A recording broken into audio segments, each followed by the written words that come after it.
Good evening, ladies and gentlemen. May I ask that everyone take their seat? Good evening once again, and welcome to St. Maarten Institute for Public Policy Studies Parliamentary Debate for Election 2024. The St. Maarten Institute for Public Policy Studies, also known as SIPPS, is a nonprofit foundation whose primary objective is to cultivate a more informed society through position papers, public lectures, and debates. I am 𝒚𝒐𝒖𝒓, extraordinary member of SIPPS, alongside Mr. Julio Rumney, president of the Institute. Our timekeeper for this evening is Ms. Helen Romeo. And I would like if we could all stand and for a word of prayer, followed by the St. Maarten song by Mr. Benjamin Bell.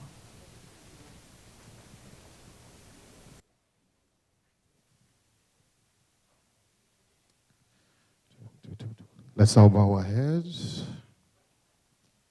Our Heavenly Father, we thank you for being such a great God, oh God. Just for bringing us through 2023, and now that we are in 2024, Lord, we ask that you go before us. Lord, that you paint the walkway very straight, oh God, so that we can see what you want from us, desire of this island, so that we can be that beacon that you have created us to be in the Caribbean, oh God. So, Lord, I ask you to bless all the current leaders and those who are to come after this powerful election that is upcoming, oh Lord. Give us your direction. Give us also your grace to go through what is upcoming in front of us, oh Lord, so that we can face the different things that will come to this island and make this island once again the pearl of the Caribbean. Lord, we thank you for having us here, oh Lord, and may we be blessed, oh God, this evening just with your hands. In Jesus' name we pray. Amen. Remain standing. Where over the world, say where, you'd find an island there, so lovely small, with nations free, with people French and Dutch, though talking English much, as decent Maarten in the sea. Oh, sweet St. Maarten's land, so bright thy beach and strand, with sailors on the sea and harbors free, where the chains of mountains green variously in sunlight sheen. Oh, I love thy paradise, nature's beauty very nice. Oh, I love my paradise, nature's beauty very nice. Saint Maarten, thy name, in which Columbus famed, and memories of old are closed. For me a great delight, thy Southern Cross the night. May God the Lord protect thy coast. Oh, sweet St. Maarten's land, so bright thy beach and strand, with sailors on the sea and harbors free, where the chains of mountains greed variously in sunlight sheen. Oh, I love thy paradise, nature's beauty very nice. Oh, I love my paradise, nature's beauty very nice.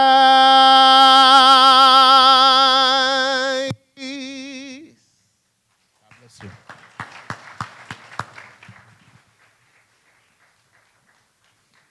Thank you, Mr. Bell. I will proceed to introduce the candidates, and I will ask that as I call your name, you enter on my right.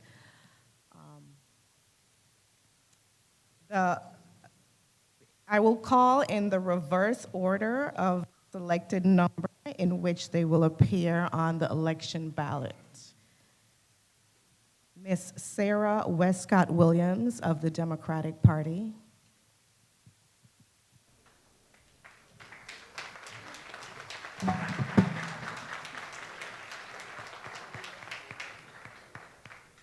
Honorable Madam Prime Minister Sylveria Jacobs of the National Alliance.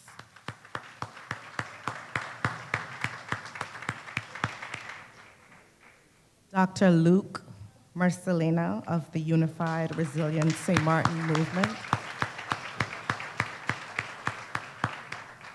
Ms. Pamela Cardi Gordon of the United St. Maarten Party.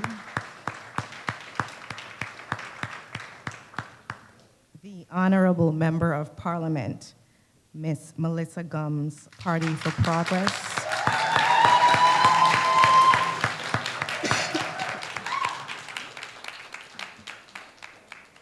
The Honorable Member of Parliament, Mr. Rolando Bryson, United People's Party. Mr. Nigel Wigley, Empire Culture Empowerment. And the Honorable Member of Parliament, Mr. Christophe Emmanuel, Nation, Opportunity, Wealth.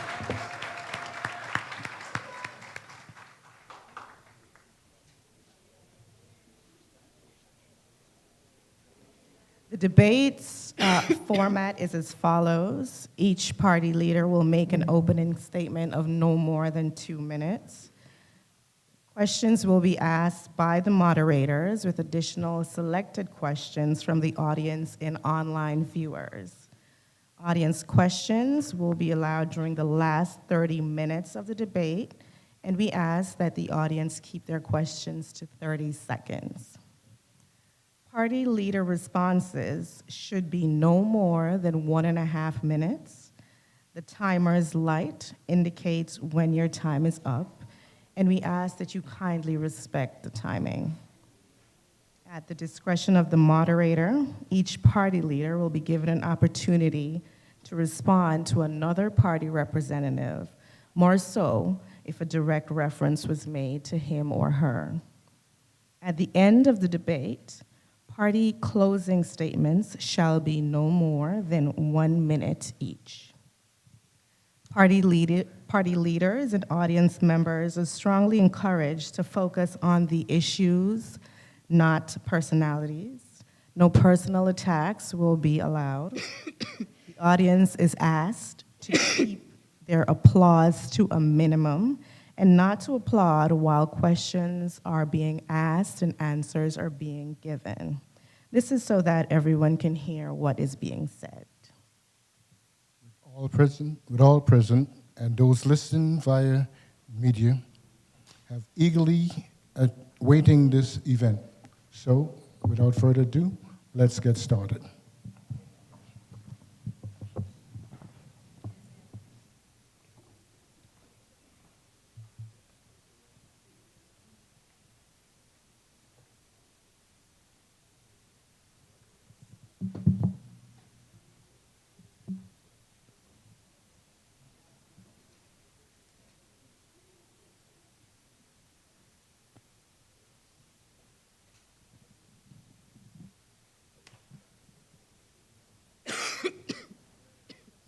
The first question is addressed to all candidates. However, I will start with MP Emmanuel. Please tell the electorate why they should vote for your party as opposed to the other parties. Thank you. Good night, and good night to everyone, and I thank you very much for the question. Let me take this opportunity to thank SIPPS for having this debate, and I wish everyone a happy new year and God blessings. Well, of course, it's a question that one can really see that we are now living in a time in this country where, of course, is the worst government that we have seen in a very long time. History is speaking for itself, and it's speaking where it's calling and saying that we need something different. We need something that is going to catapult its people. We need something that's going to put the number one resources of this country back to where and how we know it used to be, and that it's people. We have reached to a level in this country where all of a sudden the people who have built this country have been reduced to nothing. And why is that? Because we have had a government for the past 4 years that have its people in misery.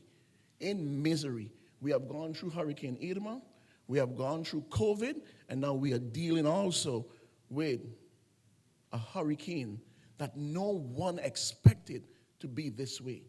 A hurricane that have turned its back on its people. A hurricane that have thrust its people in debt. So with saying that alone, you have one alternative. You have one choice, and that's now.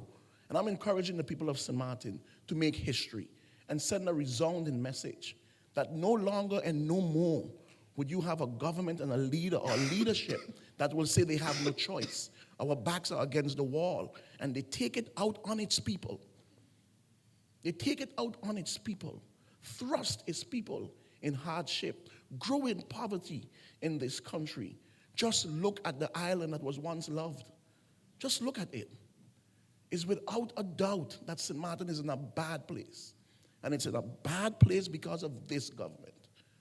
And that's the reason why. That's the reason why the now is born. The now is here because we are the alternative to the misery that we are seeing in this country. That's why you vote for the nation, opportunity, wealth. I thank you. Thank you, MP Emmanuel. Just for clarity, I will repeat the question, and this is the opening statement for all party leaders. Okay, so the question is, please tell the electorate why they should vote for your party as opposed to the other parties.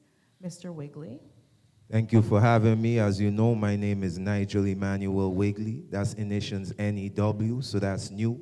So voting for me is voting for something new. It's destined, right? And what I know is that God sent me in order to bring a real change to the culture. That's why we call it Empire Culture Empowerment. And I am the voice for the people, as you people know. For the past 2.5 years, I've been the one standing, even if it's by myself, for the people. Even during pandemic, when a lot of these people right here, you see, was ignoring the people, I was listening. During recent things, during GB, during all the old-timers, pensioners, look, we got a representative right there, an elder. I'm the one that's been listening to the people. I got emails, I've been emailing these parliamentarians and this government, and they've been ignoring you. So obviously, I'm the right choice. We need somebody righteous in there to lead the way. What's righteous? Somebody that's right for the job and conscious of reality and what's going on, and strong enough to stand up on his own, right? Because I know a lot of people that, you know, I was talking to someone today. They said, why you ain't join nobody? I said, hey, all of them was in parliament already, and they corrupted, so I stayed by myself. And they said, that's not the right word. I say, I agree with you, because they maybe came in with some good ideas, and, you know, they maybe came in honest, but they wasn't strong enough to stand up to the plate. They wasn't strong enough to say no to temptations. So that shows you that you need somebody strong enough to stand up for the people of St. Maarten, and that's me, Nigel Emmanuel David Wigley, from the family of David. And God chose me to slay this spiritual Goliath that we call corrupted government and colonization, and lead this nation to self-determination, self-sustainability, and sovereignty. Because I'm sick of being under colonial rule and being subject to these puppet governments. That's me. Holler at me. Thank you, Mr. Wigley. MP Bryson. Thank you, and good evening to one and all. Thank you also to the SIPPS for organizing this debate, and Happy New Year to everyone. Well, the United People's Party, why we should continue to do what we do. Well, I would point to the last time we were here at this debate. The number one question in the minds of the public and the number one question posed by the moderators that time was the issues that St. Maarten continued to face with stability. It was the cry of the people that they were tired constantly, that every other year, yet another election would happen. As a matter of fact, there are at least 5 party leaders here across me today that agreed at the time that before that election, we had suffered the worst government in the history of St. Maarten, and I think that remains to this day. But what we have done is we listened to the cries of the people during that time, during that debate, during our campaign, and the United People's Party has proven that we did not ignore those cries. And that is why today, across the board, all can acknowledge that the United People's Party has been the instrumental factor in giving stability to the country that the people finally deserve. But we didn't stop there. We worked hard, both within the Parliament of St. Maarten and within the government of St. Maarten, representing you, the people, with proper legislation and proper accomplishments that have gone unaddressed for so long within the ministries that we have and within the parliament that we sit in. The United People's Party is a party that believes that the united people of St. Maarten are the true people that have the opportunity to gain, to benefit, and to grow within this country. Because we are an inclusive party that understands the economy and understands the potential that every person can have to be a part of the beautiful island of St. Maarten, as long as they contribute and as long as they are willing to abide by our laws, our culture, and our norms. The United People's Party has always been a party that does not shy away from handling the controversial issues in such a way that we understand you expect us to stand up for you. And we will continue to do that as the United People's Party in the upcoming election when we win in 2024, January 11th. Thank you. Thank you, MP Bryson. MP Combs.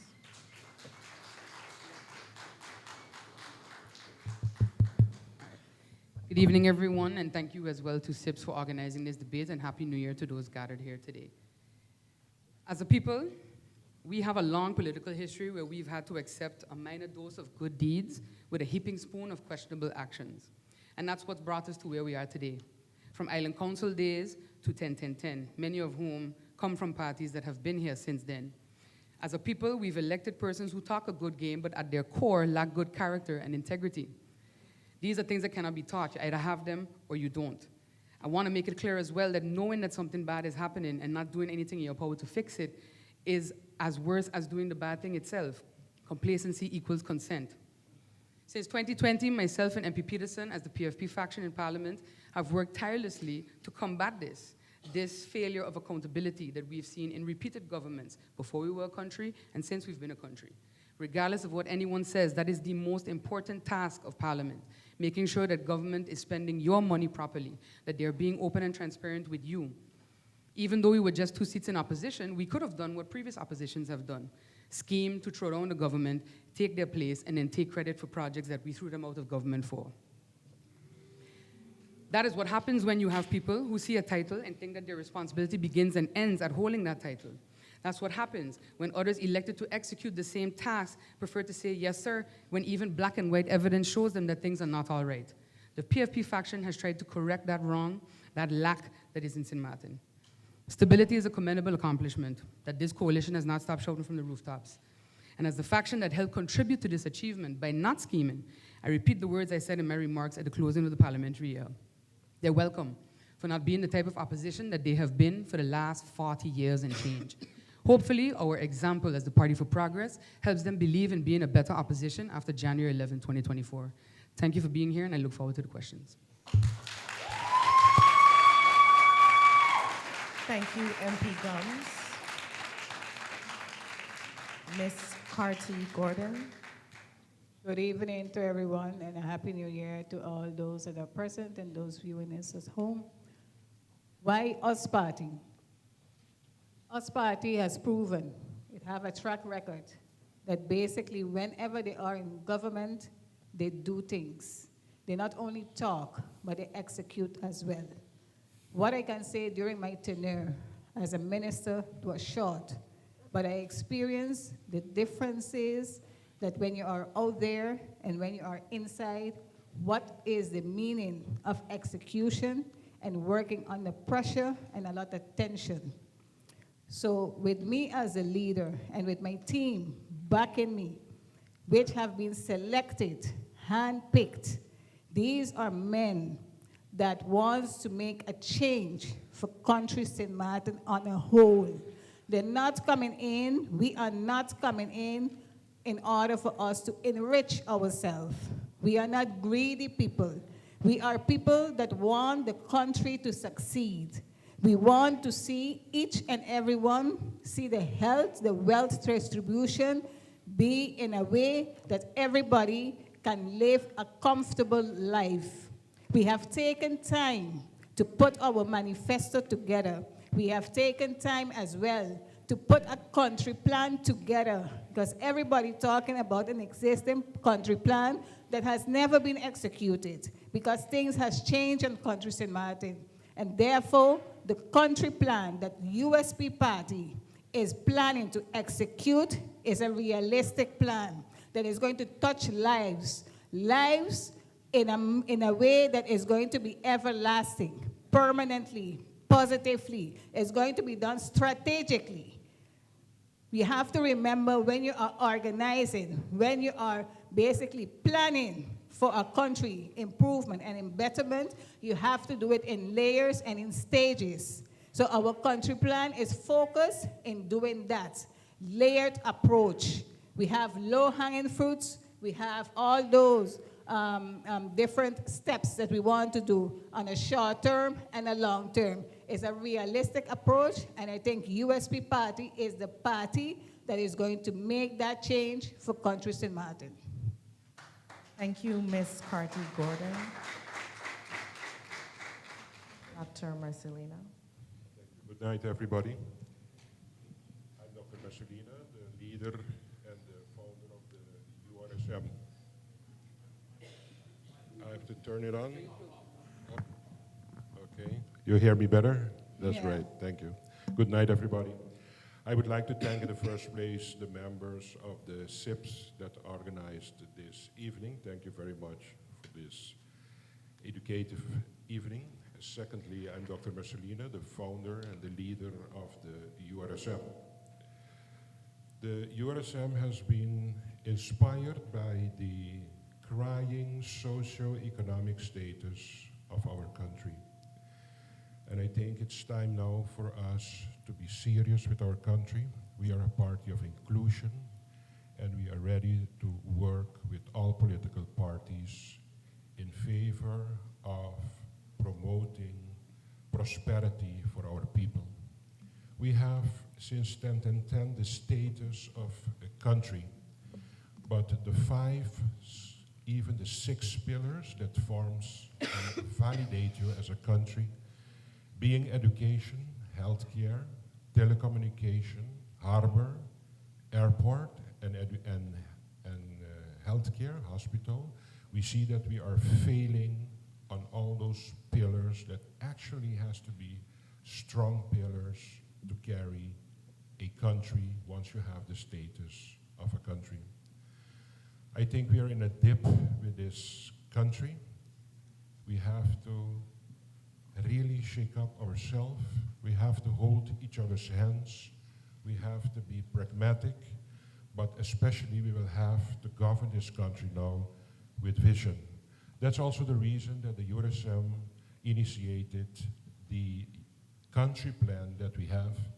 That is a vision that we have for the country for the coming 10 years. And we are using our manifesto as the small stones that are going to contribute at the end of the day to a great foundation of a country plan that actually is going to give country St. Maarten the great status that it needs once it wants to carry the status of country St. Maarten. I'm looking forward to a successful election for the URSM. They are calling us the dark horse in the race, and that has to do with the fact that people are eager, are hungry, and are looking forward to a big change for the country, and I really believe that the URSM will be the big surprise for country St. Maarten. Thank you. Thank you, Dr. Marcelino. Prime Minister Jacobs.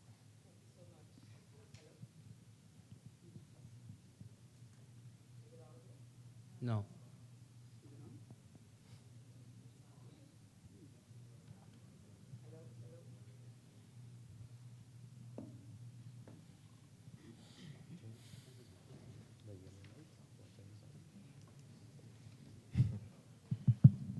Hello.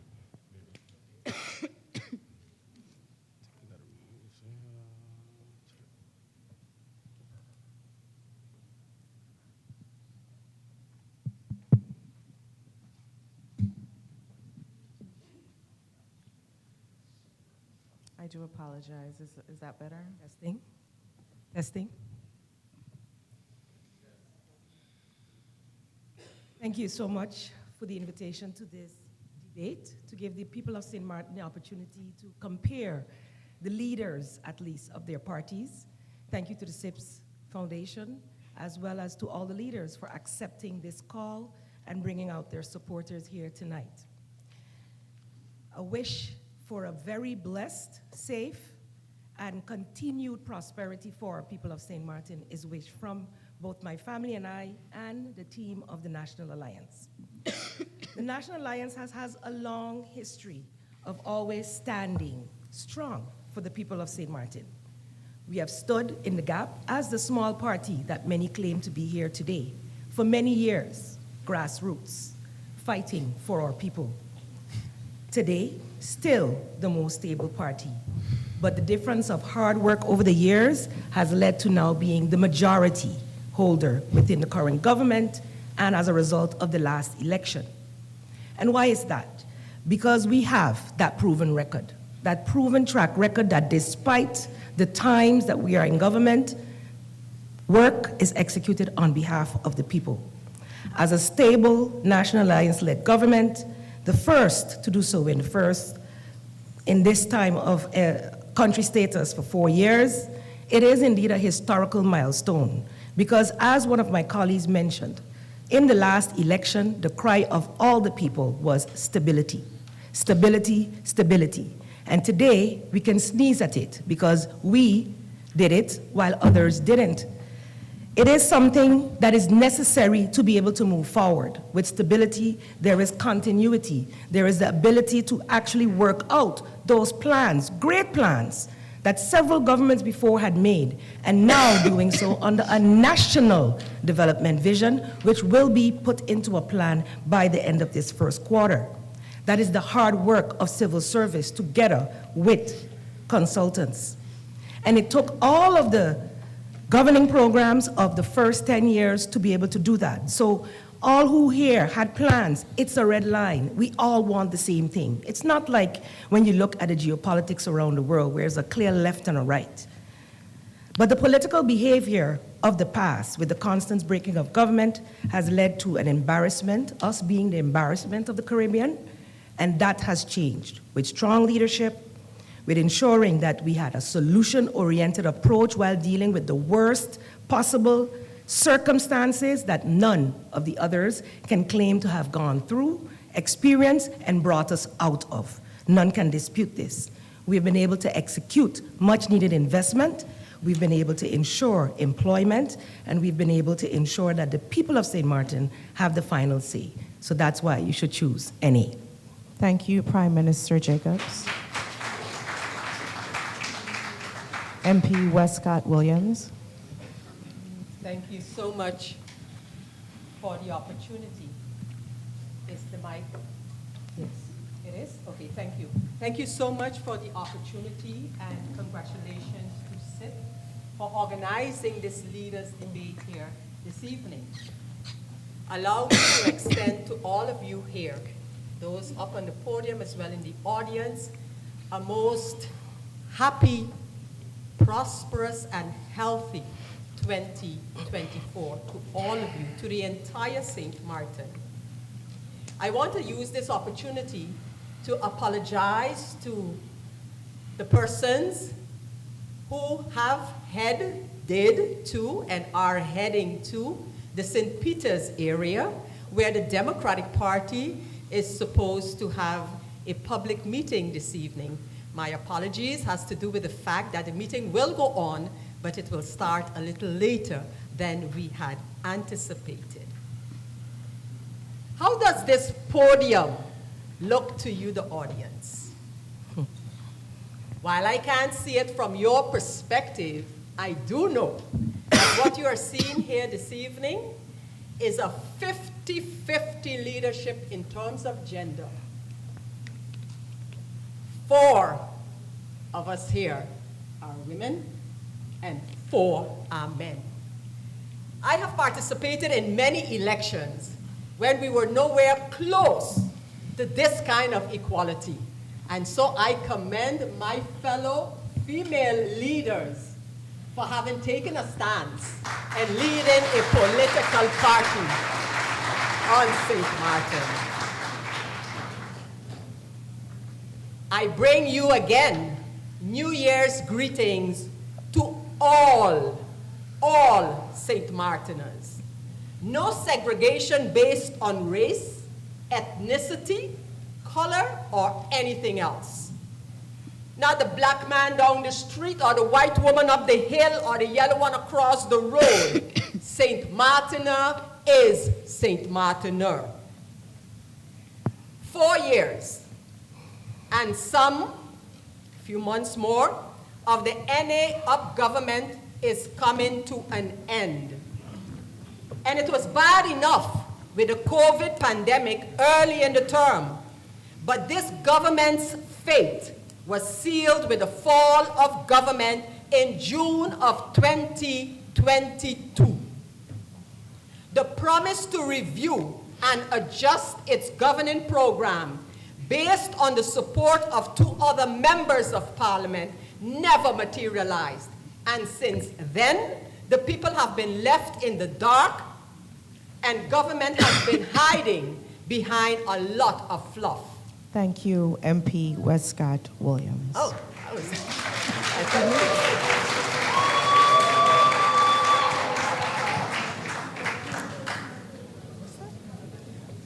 2 minutes, 2 minutes, yeah.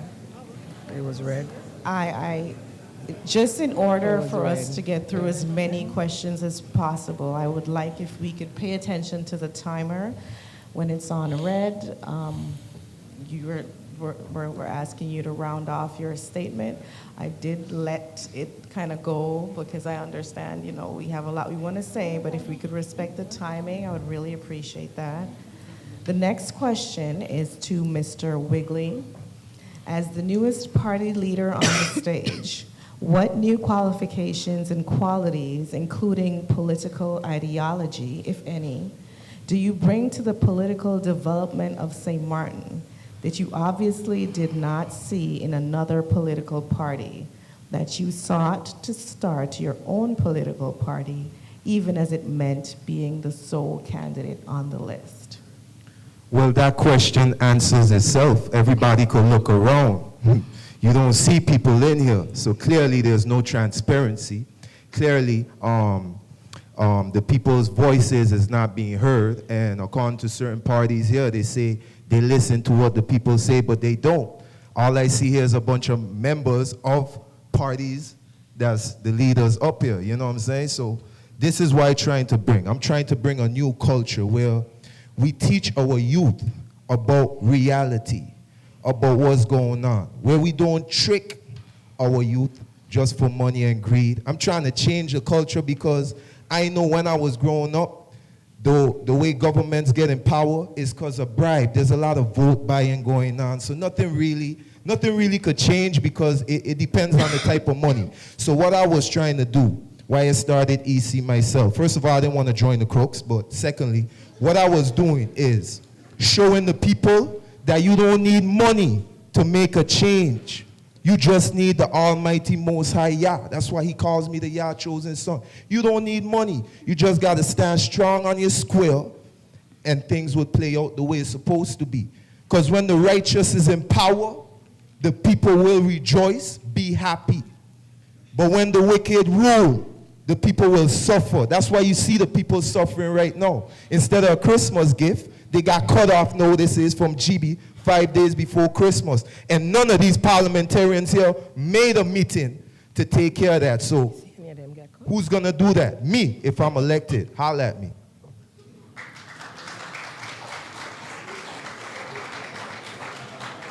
Thank you, Mr. Wigley. MP Gums of Party for Progress, in your manifesto, you stated that with the primary goal of earning the opportunity to govern, you had compiled 5 strategies to improve the quality of life for all on St. Maarten. With regards to the financial stability for financial independence, to improve the quality of life for all of St. Maarten, the foundation here is to reduce profit tax by 50% from 34.5% to 17%. In addition, business will be allowed to deduct up to 2% of substantiated contributions to nonprofit organizations. Please explain, bearing in mind our balanced budget regulatory requirements, if such an ambitious revenue reduction plan would not negatively affect the goods and services provided by the government, thus potentially curtailing the quality of life for all on St. Maarten. Thank you for, hello, yeah. Thank you for the question. I think that if we want to see people actually move forward and be able to increase their purchasing power, there has to be these type of creative solutions where you lower profit tax. It is a tax that we actually struggle to collect. We do collect it, but how many businesses are not actually paying it? I think when you give businesses the opportunity to hold on to their profits and reinvest them into their business, you're also putting money back into people's pockets. That is something that we focus on. The cost of living as well needs to be addressed. Excuse me.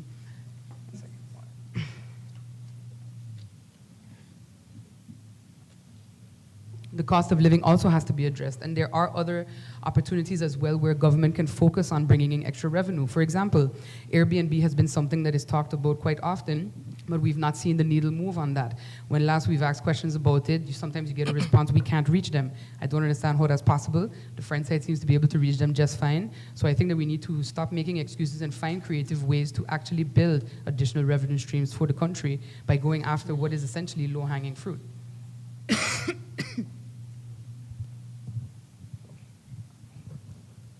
Thank you, MP Gums. Yes. Are you finished? Yes. Prime Minister Jacobs, would you like to respond? Yes, thank you. Thank you. I'd like the opportunity to address some of the points brought forward as being active policies and legislation being carried out by this current government. In fact, several have already passed the Council of Ministers and are on their way to the Council of Advice or are at the Council of Advice, when it regards to the lowering of profit tax, also the lowering of wage tax, because we do recognize through assessments, because when you want to make changes in government, and I learned that also coming in as a young politician back in 2012, you have lofty ideas, but there's a process to things, and they cannot happen in one snap, and that's why stability is needed.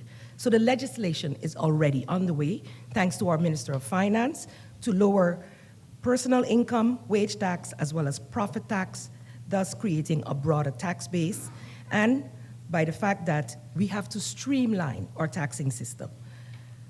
This also, and I heard reducing the cost of living, this is also something that is rigorously taking place with price controls, bringing forward the 𝒐𝒂𝒂 programs at the port to ensure that all products coming in can be properly chartered and established, therefore, through policy and legislation, the caps in terms of what can be added. So with the adjusted taxes or the changes in our tax reform that are already ongoing, which our minister has brought forward, the entrepreneurship programs, as well as the incentives and the trainings that are taking place for small businesses, economic development will continue. Thank you. Thank you, Prime Minister Jacobs. Yeah? MP Gums. Thank you. With all due respect, much of the tax reforms that have now suddenly found their way going through the legislative process were presented in 2021, I think September, by the then Minister of Tourism, Economic Affairs, Traffic, and Telecommunications. And I think as well, the opportunity was there, the stability was there, but there's been nothing really concrete forthcoming. I've found out a lot about this tax reform plan from going to different events in the community. So I think maybe transparency as well is something that could be encouraged, to be honest with the people about where things actually are. And just one more point regarding the cost of living. Price controls are okay, things are okay, but there needs to be different imaginative ways to regulate price control in our supermarkets to bring down the cost of living for our people. And that is something that we will be looking into doing and actually telling the people when it's going to happen, not waiting for 4 months before the election.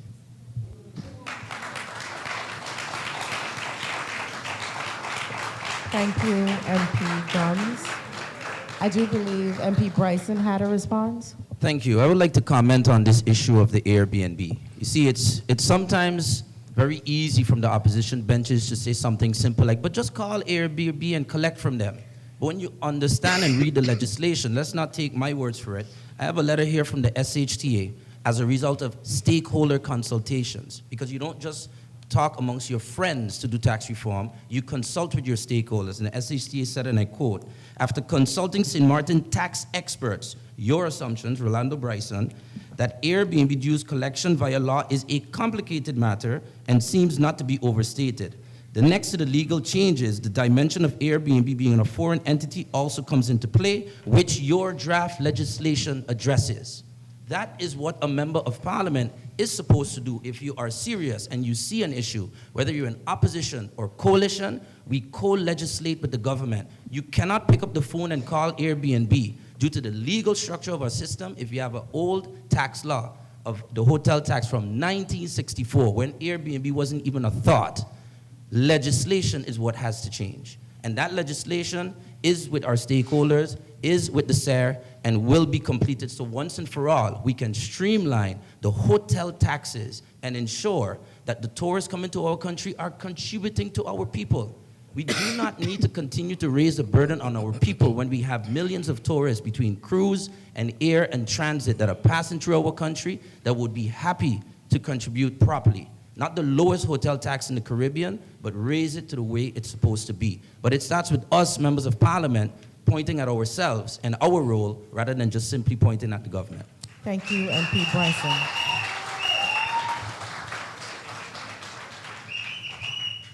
Can I respond to that? Sure. Okay. Now, I hear them doing a lot of talking, but I want to see what was done. Let's see something on black and white, because they do a lot of talking, saying they're going to do taxes here, taxes there. Where's the transparency to the people? And I'm glad you parliamentarians are talking right now, but where was that energy the last 4 years? So what, we only got that energy for the last month of election? That's what we're working on? Really? That's what we're working on? So, you know, a lot of stuff going on, and we know that a certain party is the majority in the government, and they have not done nothing. Look at the airport. You know how much millions coming in and out this island? Look at the harbor. Where's that money going? We know a lot of money laundering is going on as well. Why isn't it coming back to the community? And none of y'all parliamentarians saying this. I've been sending y'all letters. I'll be talking to people. Y'all see me protesting all the time. No, they don't see me all the time because they don't be at work. They don't be in parliament. They don't be in government. Y'all don't be at work. I get there before everybody else. For St. Martin's Day, everybody in the parade doing their thing. Who was there early, bright in the morning and say, yeah, time to work? Me, before y'all even came to the government building or the parliamentarian building. So I want to see this same energy for 4 years straight. And you know how y'all going to see that energy? If I'm there, because I'm going to keep them in check. Ain't nobody could bribe me. Ain't nobody could scare me. I'm sent by God, so I'm going to keep everybody in check. So vote new, not no, new.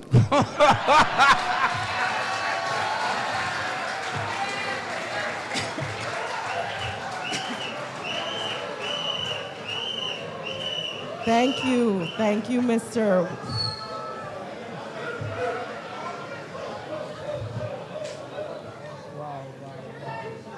I would ask for order. I would ask for order, please. Order. MP Westcott. Hello.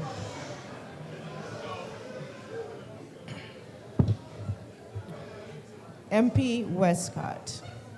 Your fellow member of parliament, Mr. 𝒚𝒂𝒄𝒉 Emmanuel, leader of the Now Party, has made it known that if elected and formed part of the next government, he will immediately seek to take St. Maarten out of the monetary union with Curaçao. What's the Democratic Party's position on this issue?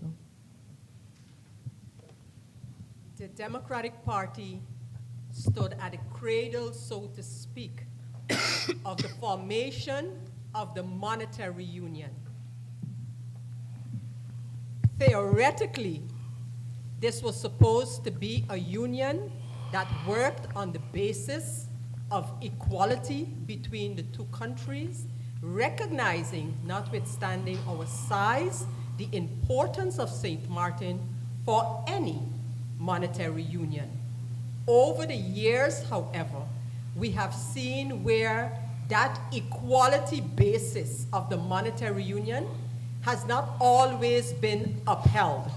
And so you would find back in the manifesto of the Democratic Party, the issue that has been talked about, been kept cold and warm sometimes, of dollarization for St. Maarten. Again, like with most other things, we do not believe that the feelings of individuals, my own, my party's own, are the only things to take into consideration when we are making such an important decision for St. Maarten. And so consultation, feedback, collaboration is important for every step that St. Maarten takes, also to, for example, correct or undo some of the agreements as the one for the monetary union is. But I want to add here before, sorry.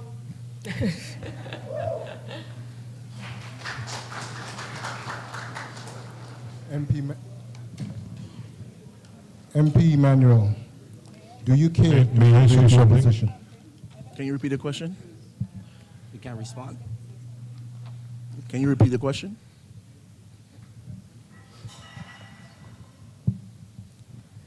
You have made it known that if elected and formed part of the next government, you will immediately seek to take St. Maarten out of the monetary union with Curaçao. Almost definitely. I would like to ask the people, have they read the newspapers lately? The Central Bank of Curaçao and St. Maarten is talking about introducing a new currency in the second quarter of next year. This year. Of this year. Oh, I'm so sorry about that, yes. In the second quarter of this year. You're talking about a currency that cost 20 million guilders. 15.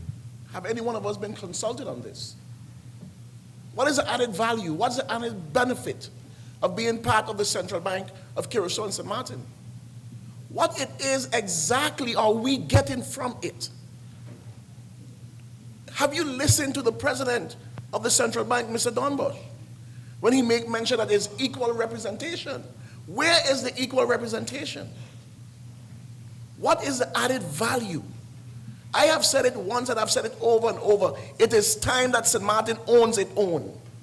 Why it is we always feel that we need to be part of something to move our country forward. Don't we have the expertise? Don't we have the capacity? Don't we have the individuals in this country to move us and take us to where we need to go? What is the added value of being part of the Central Bank of Curaçao and St. Maarten? Yes, most definitely. Secede from the Central Bank. Bring everything that belongs to St. Maarten home. I want it all, and I want it now. Not new, but I want it now. I want all our gold, all our infrastructure, everything that belongs to St. Maarten, I want it, and I want it now.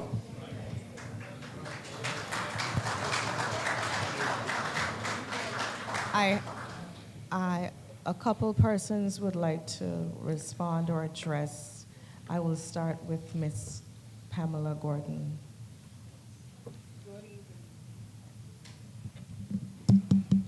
Yes, okay.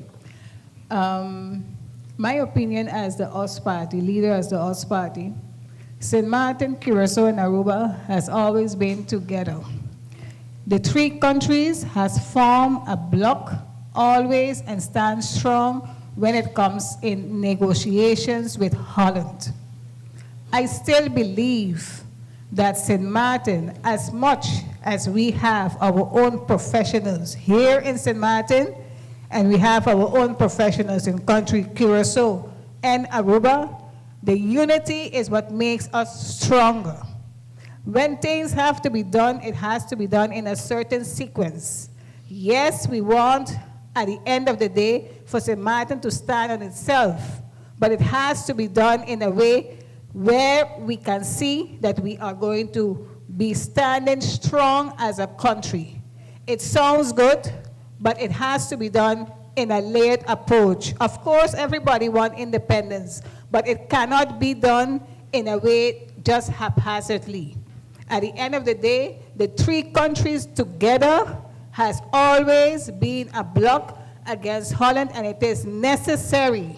I believe that in the beginning that we continue standing together until St. Maarten can be standing on itself alone in order to do the necessary changes and achieve what they need to achieve. Thank you, Ms. Carty Gordon. Ms. MP Westcott-Williams. Yes, thank you. I actually wanted to address a statement earlier about no member of parliament having requested that the GB discussion be held in parliament and that answers be given to the people of St. Maarten. And I need to note here that that urgent public meeting, as requested by several members of parliament, started. The questions that we hear daily out there regarding GB were posed, and we are still awaiting that meeting to continue where the government and GEBE will give answers to the people of St. Maarten. Thank you, MP Williams. MP Bryson. Bryson, thank you. I was very happy to hear a very important admission today, where it said, and I quote, "The DP stood at the cradle of the creation of the monetary union." It's a very good admission, because two of one of the worst and most damaging things that have happened to St. Maarten under the supervision of this central bank has been the travesty of 𝒚𝒐𝒖𝒓 and enya, and the unauthorized and the blatant mess that we have allowed to create from our banking system. I have to agree with MP Emmanuel. It is something that we have discussed often. St. Maarten needs its own central bank. This is something that we must transition to, because the dark history of what this central bank has allowed to allow Ansari under their supervision to do what he's done to 𝒚𝒐𝒖𝒓 and enya, and to allow the banking system to run rampant and hurt our people, that is something that you can't change by changing a board or a president. We need our own central bank. I agree fully with that process, but in the meantime, because we need new laws to govern our own central bank, I will continue to bring legislation like we will be presenting tomorrow, where every citizen has their own bank account, where we will have a consumer banking protection agency. These are the things we will continue to do to build towards St. Maarten having its own central bank, and it's up to us to make sure that we get that done. Thank you, MP Bryson. May I allow Dr. Marcelina, and then I will, please. I disagree with Mrs. Pamela concerning the context of the relationship of the islands as it was in our history as Netherlands Antilles. Louder. Okay. I disagree. I think it's not working. Free right into it. Okay. Yes. I disagree with Mrs. Pamela Gordon. I think we made in 10-10-10 a political decision that we want to become a country. The moment we take that political decision, if it was a good decision or not, it has been a political decision in that time. That means that we have to now give follow-up of a decision that has been taken in the past. I disagree. As a country, St. Maarten, that every time I have a negotiation in the kingdom, I have to lean towards opinion and collaboration and relationship with other islands in the Netherlands Antilles. We have to learn something in this, Maarten. We are standing here for our people in our country, Maarten. It is our people that votes us in, and not the people of Aruba or Curaçao or the Netherlands. So once we have a vision for our country, it's about what is going to be beneficial for the people of St. Maarten. For example, the introduction of this Caribbean Guilder, I'm completely against it. First of all, it cost us 15 million. MP Emmanuel says 20 million, but okay, take away average 17 million. We did 17 million. You know how much social housing we can build for the people in need in this country? And we are going to use these millions now to just introduce a monetary union for Curaçao and St. Maarten. If you read good the arguments and the reasoning of the central bank, why they want to introduce a Caribbean Guilder, it's because of security issues of that money paper and the dime. It's about challenges in the production of the Antillean Guilder. It's about quality guarantee, and it's about identity that this Caribbean Guilder is not representing Curaçao and St. Maarten together. Dr. So I'm against this Caribbean Guilder for St. Maarten. I would like to give Mr. Wigley an opportunity to respond. Yeah, you know, I'm just hearing a lot of talk right here because, you know, some people saying independence, some people saying they're going to do some right things, but the truth is nobody's really brave enough to do anything. We got a lot of cowards here. We got the people who run the casinos bullying the people. We got the people who run the hotels bullying the people. Look at Backstreet. Our locals is not being heard, not being taken care of. And we got a government and a parliament who ain't strong enough, one, and who ain't brave enough to deal with that. Look at Enya. Look at Enya. Where'd the money go? How come nobody brave enough to call them and say, yo, investigation time, right? Investigation time. And if that money ain't paid back because my grandma need a pension, we gonna start seizing some assets. Why ain't nobody brave enough to start putting real pressure on them? And we know most of these people here, they're scared to come outside too. Look at the pandemic. What was going on with the pandemic? What's going on with all the vaccine results? You guys just accepted all this poison from other countries without properly testing it. You can stand up for yourself and say, look, we know this medicine and this vaccine wasn't properly tested, not even on animals, so we're going to fall back and we're going to drink our bush tea because that's our culture. You feel me? We ain't did none of that. No, y'all just jump for it, collect the little pandemic money, and start poisoning the people. We want to know where the results from all the people that took the vaccines are. We need transparency to see what's going on, because y'all will be held accountable. I'm here for good. Y'all will be held accountable. That's NEW, new, not no new, and there ain't no shots. Don't take no shots. I got smoke for everybody. Y'all know how I do it on the French side, man. Went to jail for burning down his statue. So you know what it is. No false gods on my island either. The righteous is back. Y'all chosen son. Okay, good. Clap or not, it's going to be done. Thank you, Mr. Wigley. Dr. Messalina. Yes. The USRM is considering dollarization. Can you elaborate on this? Yes. We are considering the dollarization for St. Maarten. The only thing that happens is that we are going to maintain a central bank. People think that because we're going to dollarize, we're not going to have our own central bank. No, that's not the case. We're going to maintain our own central bank. The only thing is that the central bank is going to lose its role as the lender of the last resort. That is one thing as a major role that the central bank is going to lose.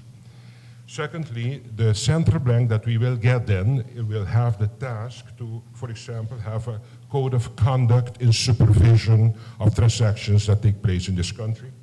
And further, we will have a supervision of the prudential regulations that for you need a central bank too.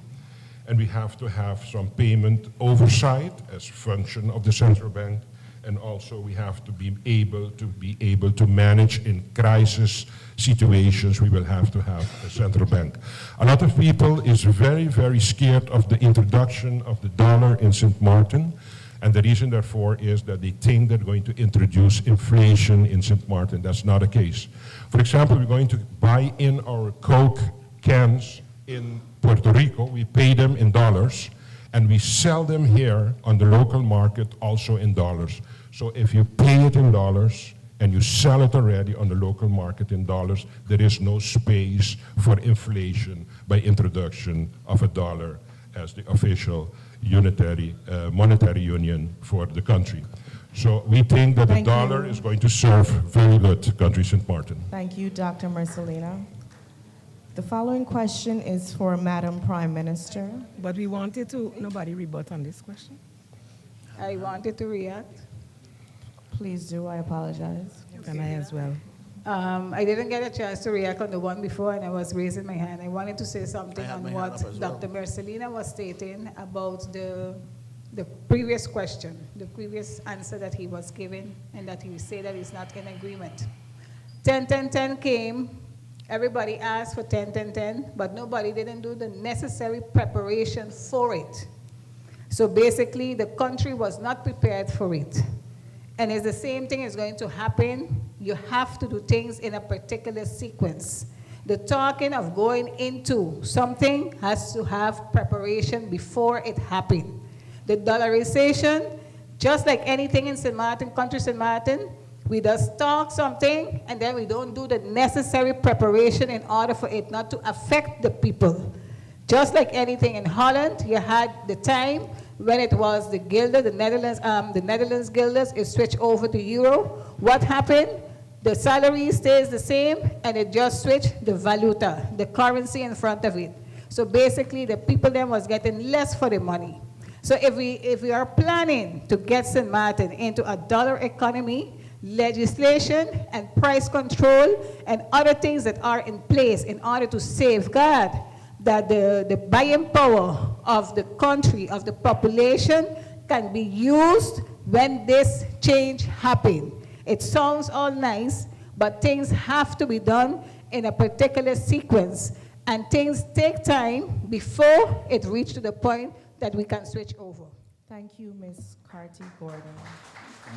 I just want to apologize if anyone was raising their hands that I did not see. However, we will give each person only one chance to address or to respond or rebut. So if you had already responded to a question, unfortunately, you will not be able to do that again. So, Madam Prime Minister? Yes, I did not get a chance either while raising my hand. There are two things I wanted to address. First of all, one thing I must agree with Ms. Gordon about is that everything is a process. So we can say we want this, that, or the other, but the legislation historically in St. Maarten has taken up to from 12 months to longer to be executed. And that's after you do the research. The tax reforms are being handled. It's not a myth. There are documents that are submitted to the Council of Advice, approved by the Council of Ministers. So don't fool the people of St. Maarten that you're going to come in 100 days and execute something that has been in the pipeline and is already ready to be executed. Secondly, as it relates to the monetary union with Curaçao, this is something, as was also mentioned, the process to become a sovereign state is a long one. St. Maarten did not have any of the institutions. We had to build them from scratch. Many people don't understand what that means. I didn't understand what that meant in 2012 either when I first served. But when you go in with great ideas, but the legislation, almost all of them are archaic, and we're only now in the process of getting them changed, then we have to wait about that part until we ensure that the financial stability we've just achieved is sustainable. And that is what this National Alliance government has been able to achieve despite the pandemic that we faced, with nothing more than 100 million in the red for 2 years. In the last 2 years, we've been in the black. Thank you. Thank you, Madam Prime Minister. MP 𝒚𝒂𝒄𝒉. Thank you. Once again, just for my understanding, the members up here may only answer once to a one particular question. one particular question. Per question. So per question, we can rebut actually once. Just making sure that I have it right. And with that, a lot has been said about or reference to 10, 10, 10. Let me make it very clear that 10, 10, 10 was the result of the wishes of the people of St. Martin, as expressed on the 23rd of June of the year 2000. Any change going forward would have to be on the same basis, based on the wishes of the people of St. Martin. Yeah. Now, if you're going to give me for the lack of a better word, the bad that came with 10, 10, 10, give me the good as well. Because it's because of 10, 10, 10 that we can stand here and call ourselves ministers and members of parliament. The question is, how do we execute those functions? It's not in the system, it's not in the choice of the people, it's rather what we did with the possibility to now be members of parliament and ministers of government, an opportunity never granted to the people of St. Martin before 10, 10, 10. Thank you, MP @𝒚𝒂𝒄𝒉. MP. Thank you. Thank you very much. Had my hand up for a while. You know, as I sit here and I listen, as I stand here and I listen, and I'm taken aback because I'm trying to understand what type of leaders are we dealing with up on this podium. If you have to listen to Pamela Garden, you are talking about going back in cave days. You really think that 𝒚𝒂𝒄𝒉 in Curacao and Mike Pisas, that they are making decisions for St. Martin? When 𝒚𝒂𝒄𝒉 makes a decision, she makes a decision for Aruba with no consultation, with nothing compared to what is happening in St. Martin. When Mike Pisas makes a decision, he makes a decision for Curacao. For Curacao, with no consultation with what is happening in St. Martin. Why must we as St. Martin always be the ones to sit back and say, I wonder what Aruba is thinking. I wonder what Curacao is thinking. Oh, I can't do nothing. Hence the reason why you have 12.5%, because the government of St. Martin sat back and did nothing. And Aruba came with a 12.5%, and we had to swallow it. I am saying to the people of St. Martin that that type of thinking is exactly what have us where we are today. We are always playing second fiddle to everyone else. Always playing second fiddle to everyone else. You are telling me that we can't run a central bank? That's what you're saying? We have to think and hope that they can do something for us? Absolutely not. That is the kind of thinking that you need to get away from. Thank you, MP Emmanuel.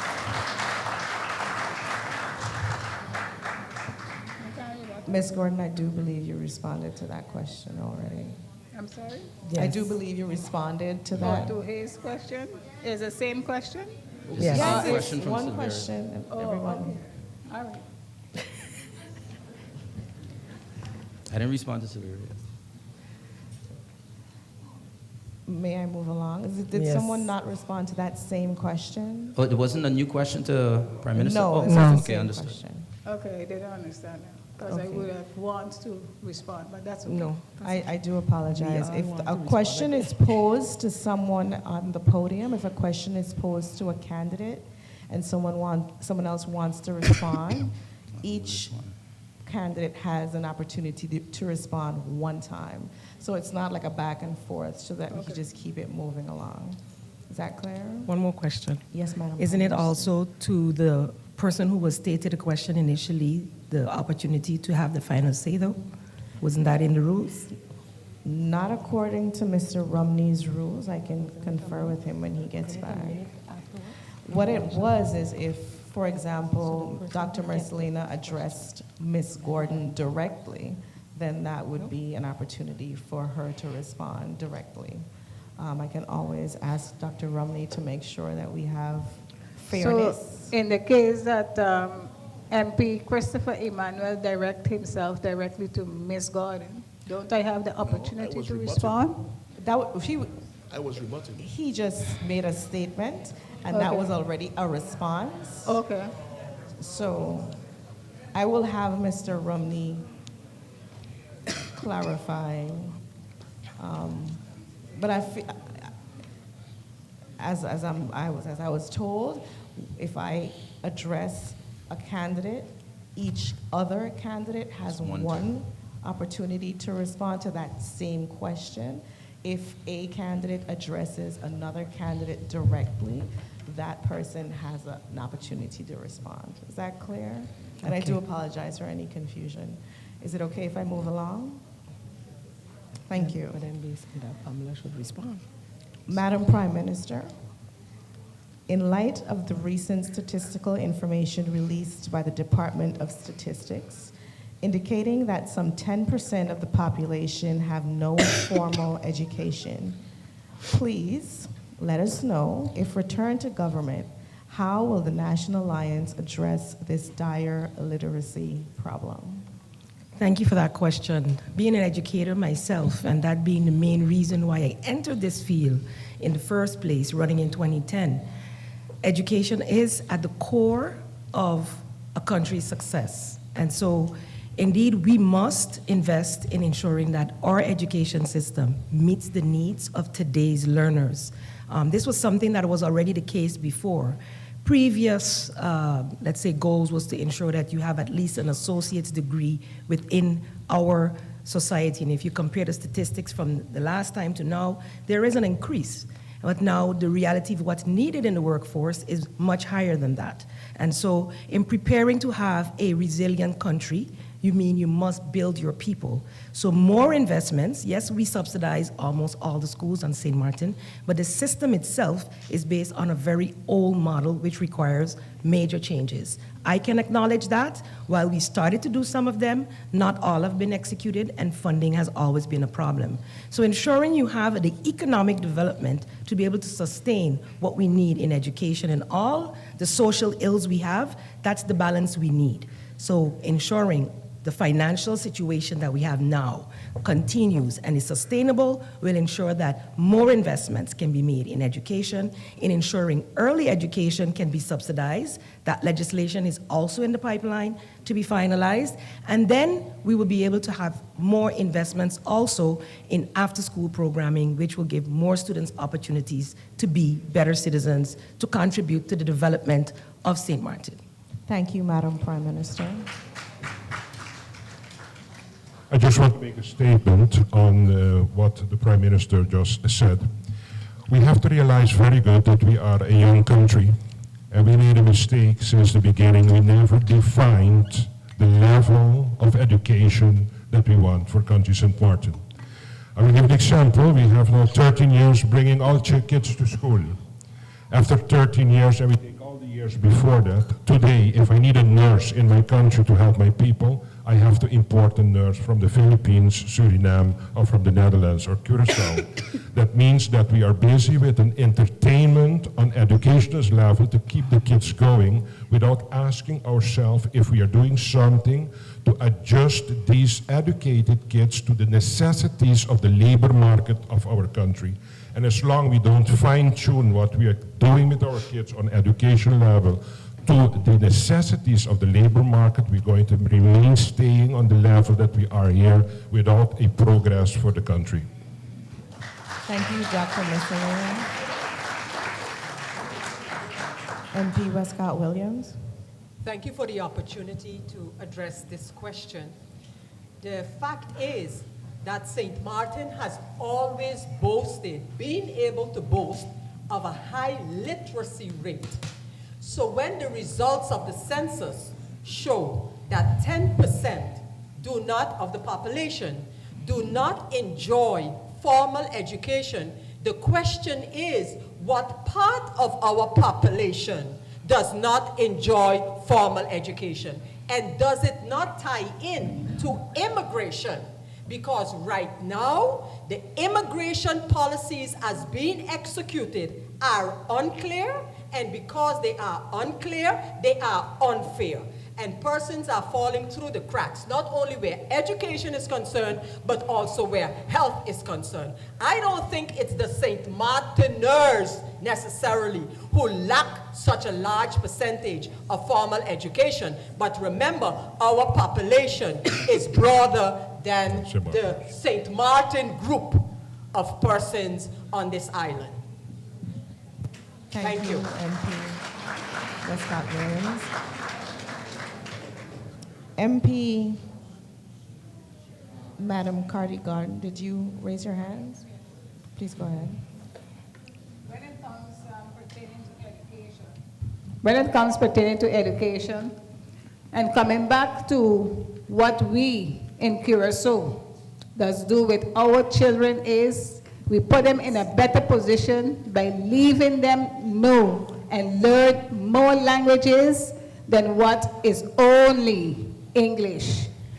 Country St. Maarten is in a position right about now that they have to educate and enhance the opportunities of the country St. Maarten, the population itself. Since we are a hub and we have all type of people coming in, we have to enhance and improve and make the opportunity for our children to be able to educate themselves and get to know more languages. As a leader, that's what we do. We prepare our children to have a better opportunity. Since we have business owners that are from all other sorts of countries, that speak in all other languages, we have to enhance the opportunity of our children in this country. It has always been Curacao, Aruba, and St. Maarten. We have always, whenever we go to Holland, our educational level was one of the highest. And that's what we have to come and bring it back to that level. And that's what a leader is doing, wants to do of USP Party. Thank you, Ms. Carty-Gordon. MP Gums. Thank you. I just want to touch a bit on that because I think people underestimate the importance of education when it comes to nation building. And I don't necessarily mean in the ways that it has been tried to portray. Education is the only foundation you have on which to build a country. You cannot build a nation on a cracked foundation, and it is cracked. I'd say it's been more cracked in the last 4 years due to inaction and confusion coming from the Ministry of Education, Culture, Youth, and Sports. We talk about assessing FBE in our manifesto. We talk about assessing the curriculums that we have here and how they can be adjusted to better meet the needs of what it will take to make us actually resilient.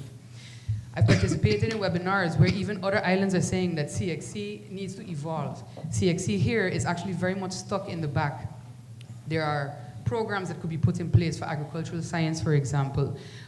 There are programs in FBE that could be put in place to prepare kids, teach them how to code for the jobs that we are actually too late for.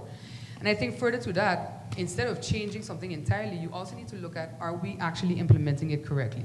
We have a history in St. Maarten of putting something in place, leaving it to go, not doing the maintenance on it, whether it's a building, whether it's a field, whether it's a system or a policy, and not reassessing and making sure that our teachers, our school managers, etc., our ministry has all been implementing it properly. And I think that it ties back into what has been said before about doing things step by step, having the right assessments, and not being afraid to make difficult decisions, because that, I think, is what we'll see is necessary.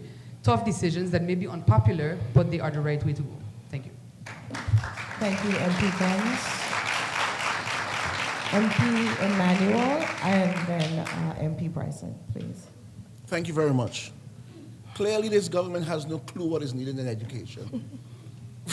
I'm listening to the Prime Minister. You're an educator. And the present Minister of Education today is an educator. Look at the University of St. Maarten, it's not accredited. It's not accredited.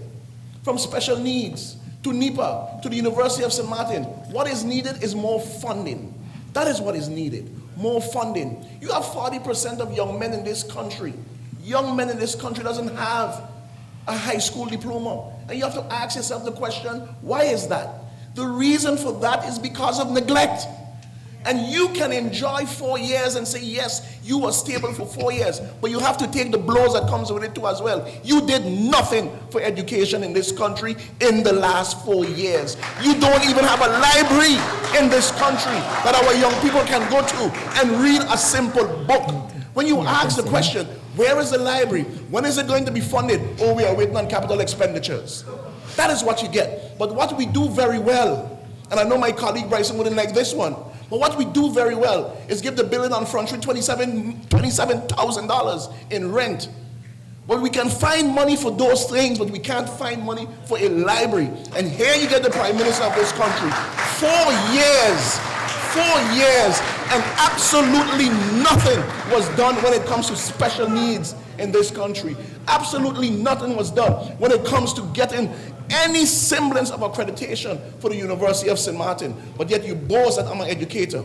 You boast that that's what you are, and that's the reason why you got into it. But you got into it and did nothing for it. Thank you, MP. Thank you, MP Emmanuel. I do believe that you addressed Madam Prime Minister. Yes, thank you for the opportunity.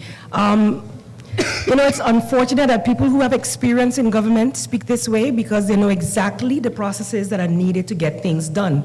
And sat with me in a council of ministers where I totally championed for the people of St. Maarten. When I went in 2012 as Minister of Education, I know that we definitely made changes to what was taking place in education at the time. The assessment of FBE has been executed by the Ministry of Education, and there needs to be adaptation. The language of instruction needs to be addressed because we are teaching 2 languages in all our schools. So assessing what is being done internationally and ensuring that our children can transition, and many do, but yes, there are some falling through the cracks. Special needs education finally is getting the legislation it needs, and the attention it deserves. Our teachers, the remuneration of all our civil servants, as a matter of fact, is also being addressed. But this FBA system that we bought back then required a lot more money than we had at the time. So we have to assess, yes, what is the standard we need? That has always been a goal of the National Alliance, and we have always stood for education. But the processes to get them out and properly communicate to the people as well as the stakeholders where we are is something that we have been challenged with and will be addressed in the coming 2024-2028 governing period. Thank you, Madam Prime Minister. MP Bryson. Thank you. I think having looked at the various positions of the political parties, everyone can agree on one thing. There is a flawed education system from the base, from the foundation, that requires changes. What I think we are all missing as leaders, we have to step forward and admit what the next step will be. Our educational system is extremely poorly funded. We have a system where we have schools struggling to be able to get subsidy to make it, and then have to have this so-called optional school fee / school contribution.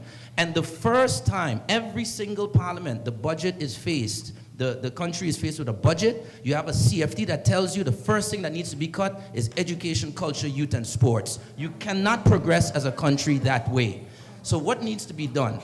The funding for our education system in most proper systems comes from the labor and the economy. And we have not been able over the years to ensure that, for example, by means of a pay-to-stay system that we champion within the labor market, where direct contributions, you want to come here, you're needed here, you will contribute directly to education, culture, youth, and sports. The hotel tax increase at 5%, lowest in the Caribbean, increase it to 11% and have 6% go to education, culture, youth, and sports. That is ultimately, all of these plans, all of these assessments are something I look forward to assessing as a parliamentarian with my colleagues. But the most important thing at the end of the road is to ensure that these plans can be executed and can be funded. Thank you, MP Bryson. Mr. Wiggly. Yes, I have a question for everybody. You see how emotional I was? This is because I wanted everybody on this stage, in the crowd, and the viewers to see and feel how frustrated, angry, and hopeless the people of St. Maarten feel right now because of all this politics and deception that's going on. People really suffering. But this is how we, ECE, Empire Culture Empowerment, is solving it right now. We solving it by changing the entire curriculum, because they ain't really learning nothing in school. I got some little cousins, little brothers, you know. They don't see the sense of school because we not telling them the truth. So we, ECE, me and my members, we started a big brother and big sister guidance counseling program that we've been doing on the north side and the south side of 𝒐𝒐. right? We working with both associations because EC is on the north side as well. We doing courses, seminars, meetings, activities, events, leagues, sports, you know what I'm saying? We doing all of that. And while we doing that, we teaching our youth about their identity because they don't even know who they are. We teaching them about their ancestors, truth, their culture. We showing them about slavery, about how they were prisoners of war and brought here. We showing them about the indigenous people that was colonized and enslaved. We showing them about colonization, religions, rituals that's been going on between all these secret organizations in the dark. That's what we're showing them, and we're going to continue to do that because education is my field. That's what I do. I'm a big brother. I got a lot of little brothers. If y'all know me, I'm a David and a Wiggly. I got a lot of little brothers all over the island, St. Peter's, Cold Bay, Sucker Garden, and I'm going to make sure I guide them right. That's why I came back, to make sure I look out for them. And that's what we're doing as ECE. Vote new. Thank you, Mr. Wiggly. The following question is to all leaders on stage. What is your solution for the high cost of living on St. Maarten versus income? Starting with Ms. Sarah Westcott-Williams. Thank you once again. As with so many things, the cost of living cannot be looked at on its own. First of all, cost of living, while we quickly think of food, the purchase power to buy food, it also includes very, very much housing, utilities, and these are just the basic needs of persons. It is for this reason that no measure can be done in isolation and we expect good results. Cost of living need to be looked at from the premise of one, as you mentioned, income. How do we deal with the income of persons, and how do we deal with the different areas of the cost of living, like I just mentioned, utility, housing, and cost of goods, purchasing power, food, etc. It is important, therefore, that no one solution, no one ministry can solve the issue of cost of living. It requires collaboration on St. Maarten, because while we have heard and spoken a lot about, for example, the minimum wage and what it should be at, it can never be so. And we need to guard against the fact that because of that being done in isolation, the prices are even further increased, and the same minimum wage earners have less purchasing power. So when we talk minimum wage, so increase in the basic salary, as well as the matter of the cost of living itself, it needs to be looked at from a holistic point of view, and we need all partners on St. Maarten to want to make a difference. Thank you, MP Westcott-Williams. Madam Prime Minister. Can you repeat the question, please?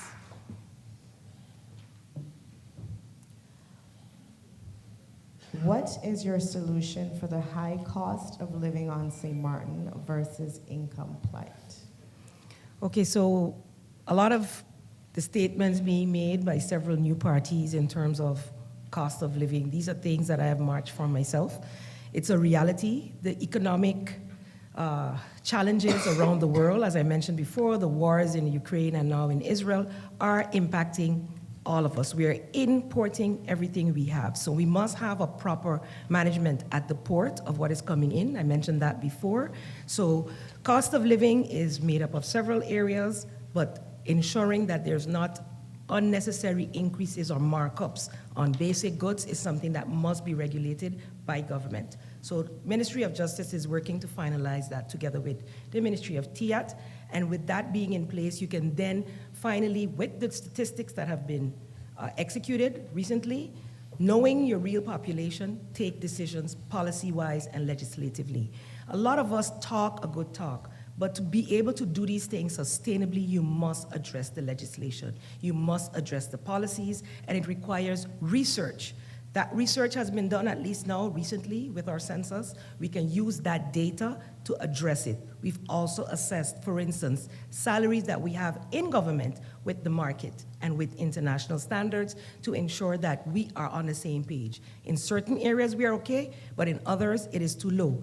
But a failure of it is that it was compared to this 1,500 kilo minimum wage, which is not enough to survive on the island. We all know that. But like the MP said, you raise the wage without doing the other things, like monitoring what's coming in, you are setting up the same persons to fail. Thank you, Madam Prime Minister. Dr. Marcelino. The reality is that poverty has taken over this country.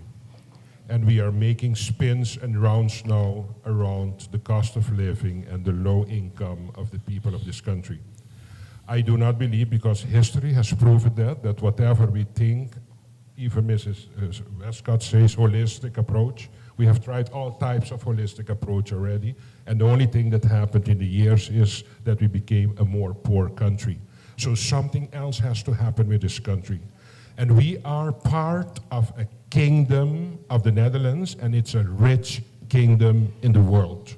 We have the lowest, as country in the kingdom, the lowest minimum wage from all the countries in the kingdom.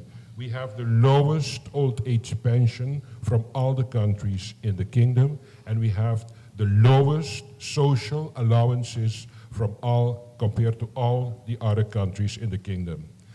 I'm going back and saying there are some basics that we have to assume responsibility for. One of them is combating poverty, education, and healthcare. And we are trying always, and this hospital is a great example that we're not getting through with it. At a certain moment, I think we have to elevate the responsibility for the basic rights of the people of St. Maarten. We have to elevate it on kingdom level for the kingdom to have a shared responsibility for us to combat the poverty of this country. We cannot continue accepting what is going on at this particular moment with the poverty for the people of this country. Thank you, Unacceptable. Ms. 𝒕𝒊𝒂𝒄𝒉.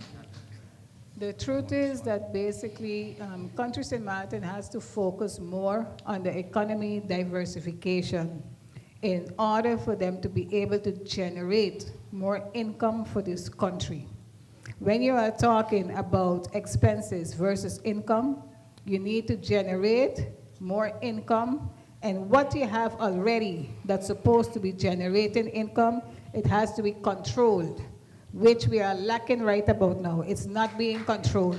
There is mismanagement taking place, and monies are flowing out.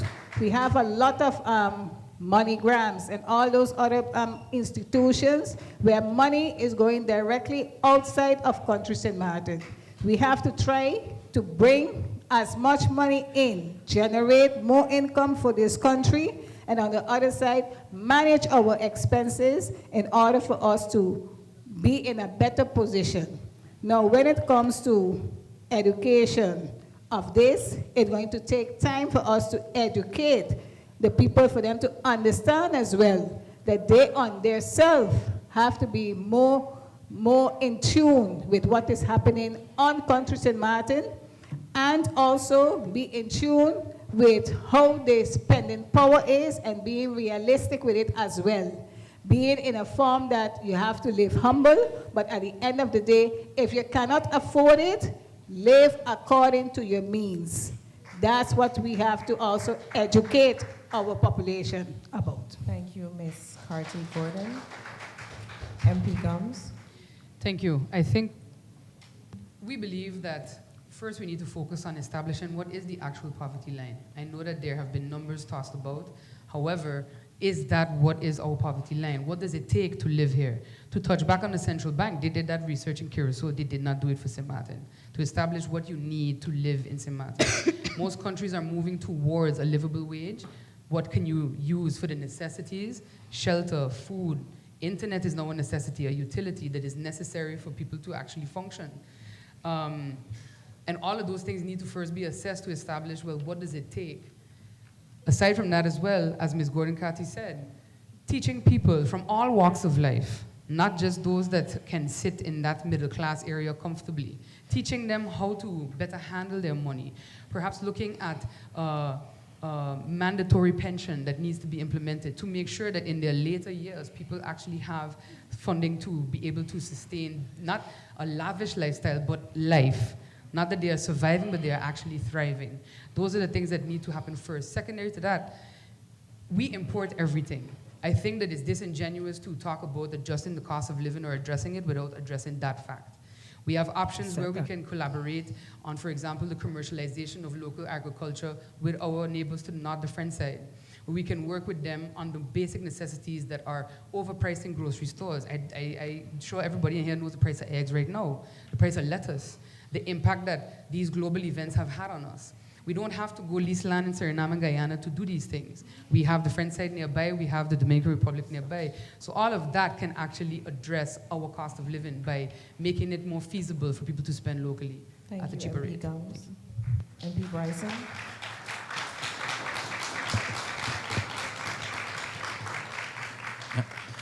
I think at the center of the issue that we have with cost of living in St. Maarten is the proper distribution of our economy.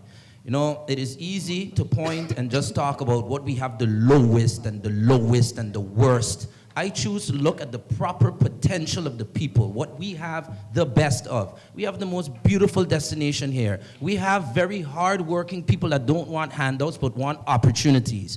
Let us make sure we create an economy where the people have the opportunities to work. But how are you going to do that if you have the best possible property in the entire Caribbean closed for 30 years, Mullet Bay? That needs to be reopened. We have to be able to create more opportunities so that the economy can expand for everyone. But what I find very interesting, I can list the various solutions and things that we have done over the last few years where the government has been able to exceed the central bank expectations for economic growth every year. But what you hear originally a while ago, for example, from the URSM is you don't need to work together with other islands. But then they present their ultimate solution. Beg the Dutch. Bring it to a kingdom level. Beg them, please come and help us. I say no. St. Maarten has the potential to be able to fend for ourselves. Do you want to bring a coho? Do you want this? 1 minute, it's not even to work with Curaçao. I would say I would work with Curaçao on my terms more than I would work with the Kingdom of the Netherlands that has proven to not be an equal and fair partner in our country. And I find it very strange that a leader who is from Curaçao, has his roots there, is suddenly saying we should not work with Curaçao. A list filled to the brim with people from Curaçao. I will work with our fellow islands on our terms because we will work together in St. Maarten. Thank you. Mr. Wigley. Yeah, you know me, I feel proud and honored because I've been advocating this for 2.5 years, you know. I'm glad y'all listening. I'm glad y'all moving forward. You know, I've been talking about this. If you've been watching my videos, this is what I've been talking about. But we want to actually see action, guys. That's what we want to see. Please, let's see some actions. But I'm proud of you guys, right? The high cost of living. All we got to do now is distribute the wealth. It's that simple. Empower humble and righteous people with wisdom, love, and unity so we could get rid of that crab in the bucket mentality. We just got to distribute their wealth. And we got to focus on the education. We got to teach people how to be wealth builders, entrepreneurs, not just people that know how to work and pay bills. We're not getting nowhere like that. So we got to make sure that we teach these people these type of stuff. And on another note, we got to have transparency, accessibility, efficiency, and support. And we got to fund the people that wants to create their own businesses. They got people that's struggling to get funding and they got good ideas. You know how much people come to me with good ideas and this is what we got to set up. Me, in the government, parliament, or whatever y'all want me to be in there, I could do it all. Y'all chosen some. I'm going to create exemption amendments, laws, and policies to boost the economy. And I'm going to make sure I create tax aid for hiring swaligans from into foreign businesses and make sure that Swaligans are managers of these foreign businesses. Thank you, That way Mr. our Whitman. best interests will be at heart. So we got to just focus on the people. We need wise people, my people, wise thank people. you. Thank But you, I'm glad Mr. that you guys have been listening. Thank you. I feel proud. I feel proud. MP Emmanuel. Thank you very much. I am smiling. Let me say this loud. Nation, opportunity, wealth. And it's good to see that my colleague MP Bryson have learned well onto my tutelage. I am proud of that. But here's the thing. We are talking about cost of living. The question is this: where do they get their money from? Who is funding their campaign? Cost of living? We are in the situation that we are in because of the monsters we have created in this country, because of the individuals that we have made extremely too rich in this country, that controls the economy. That is a question that needs to be asked. Who is funding their campaign? Where are they getting their money from? And the individuals that is giving them their money to fund their campaigns, to put the huge billboards that is causing thousands of dollars, they are the ones controlling this economy. Hence the reason why cost of living is the way it is. They are the ones bringing in your food. They are the ones that brings in everything for you and give them the money when it comes around this time to run a campaign. That's the reason why cost of living is moving nowhere. It's going to go nowhere. And then the question was asked, how do you solve it? Simple, vote them out and vote in now. That's how you solve it. That's how you solve it.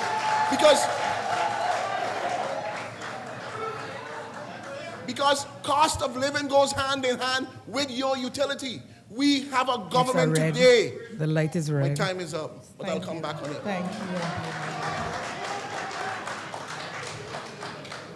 I just want to make note that we will have one more question from the moderators that will be followed by questions from the audience, so everyone can get prepared. The electorate can get ready to ask the leaders whatever is on their mind. The last question, and this is for everyone, I'm going to start with Dr. Marcelina. What are your 3 top policy priorities, if elected, and the specific plan on execution? I will repeat, your top 3 policy priorities and your specific plan on execution. My 3 priorities is first combating of poverty. The second one is finalize the hospital. And the third one is finalize the airport. Thank you, Dr. Marcelina.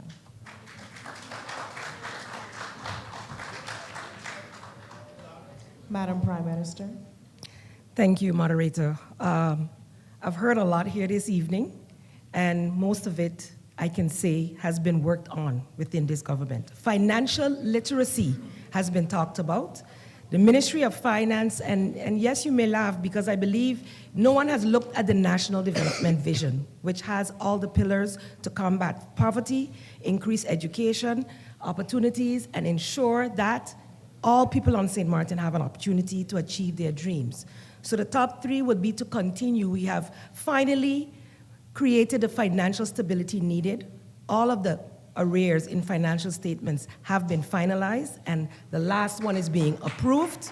We have learned to collect what has been previously uncollected from same big businesses, and the legislation to get other funds that were uncollectible is there. The tax reforms are happening so that we will have the fund in place to take the necessary steps to address the many ills we inherited.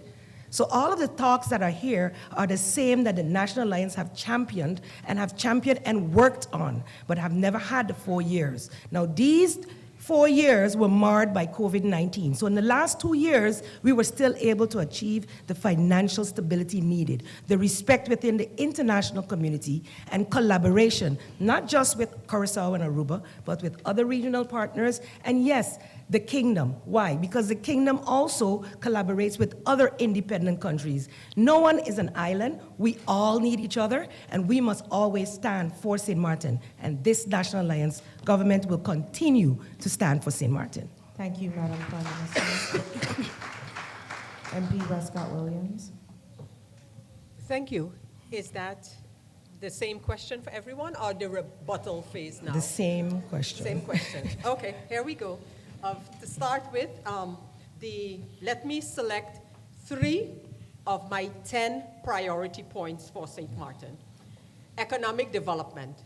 And our plan for economic development is not just what you have been hearing over and over and our tourism industry, but rather we cannot continue to expect to get more than we have over the last couple of years out of a government budget that hovers anywhere between 450 and 500 million guilders a year. We need to have a new economic identity. We need to separate things like the funding necessary for climate change.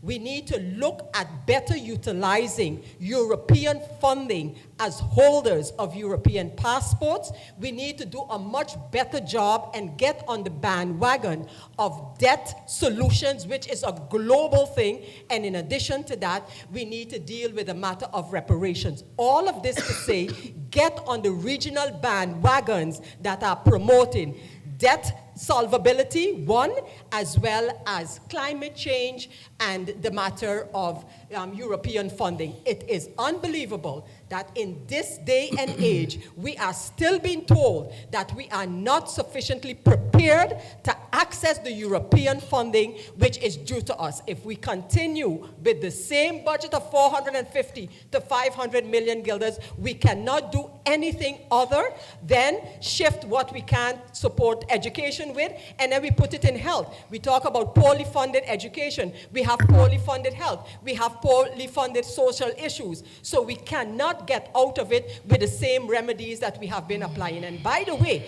the National Development Plan for St. Maarten was signed under the Democratic Party of St. Maarten in the year 2012, if you please. Thank you, MP Westcott-Williams. Ms. Carty Gordon. The 3 policies that the USP party will be working on, besides the 19 that we have already put together. The first one is protection of the vulnerable ones, which include the children, the youth, the elderly, and the employed, unemployed. The second policy that we will be working on is economy diversification, which we have a very elaborated plan, which includes agriculture development on Country St. Maarten and making it a second income stream for Country St. Maarten with a layered approach where it will create as well work employment and other type of economy sectors within the economy itself. The third one that we have is a tax reform, which is important because we have to target the business community in order for us to alleviate them and also to create a better and more healthier environment when it comes between the relationship employer-employee, where both of them can survive in a more positive environment. Thank you, Ms. Carty Gordon. MP Bryson. Thank you. First of all, I think we would want to continue on the trajectory that we've had both on our representation in the government and parliament in terms of legislation. What we continue to see is that a lot of the problems we have in our country come from the fact that we have taken over legislation from the Netherlands until these days that date back to 1950, 1960, that do not help our people. We continue to sift through this legislation and ask ourselves, the people and stakeholders, the question, how would this law better work for you within education, within immigration, within finance, taxes, etc.? So our first priority area, one of the 7 that we have, but I will mention 3, is a continued focus on legislative reform in our country, both from the parliament side and the government. Another point that I think is very important is our cultural identity and immigration reform. You see, for a long time, we continue to say and loosely use the term local, St. Maartener, from here, etc. But we have to ultimately come to the decision as a community to ensure that the St. Maartener and the belonger have their clear privileges, and those that want to immigrate to our country have their clear responsibilities, aka pay to stay. Ensure that everyone that is contributing within this country is doing so that all of the ideas that we hear spoken about today can be well funded. And the third thing is, of course, economic resilience, distribution, and diversification.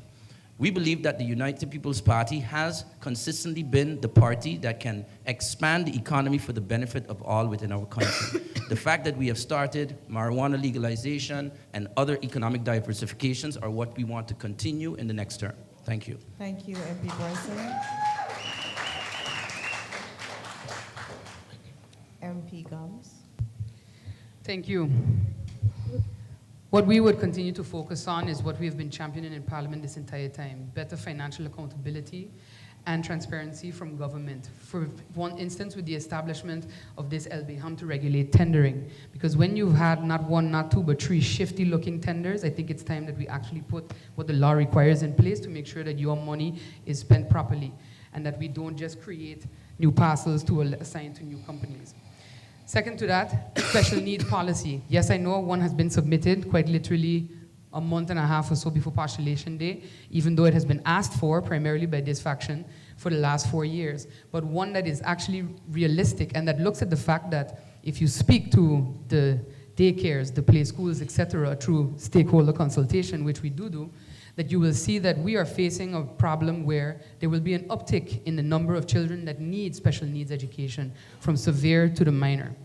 And lastly, a spatial planning policy that actually is a spatial planning policy, that is not just us focusing on doing that policy while still building the house, so to speak. So painting the house while you're building it. Something that takes into consideration the environment, because every minute we hear that we're looking at climate change, we're looking at how damage to the environment impacts our economy.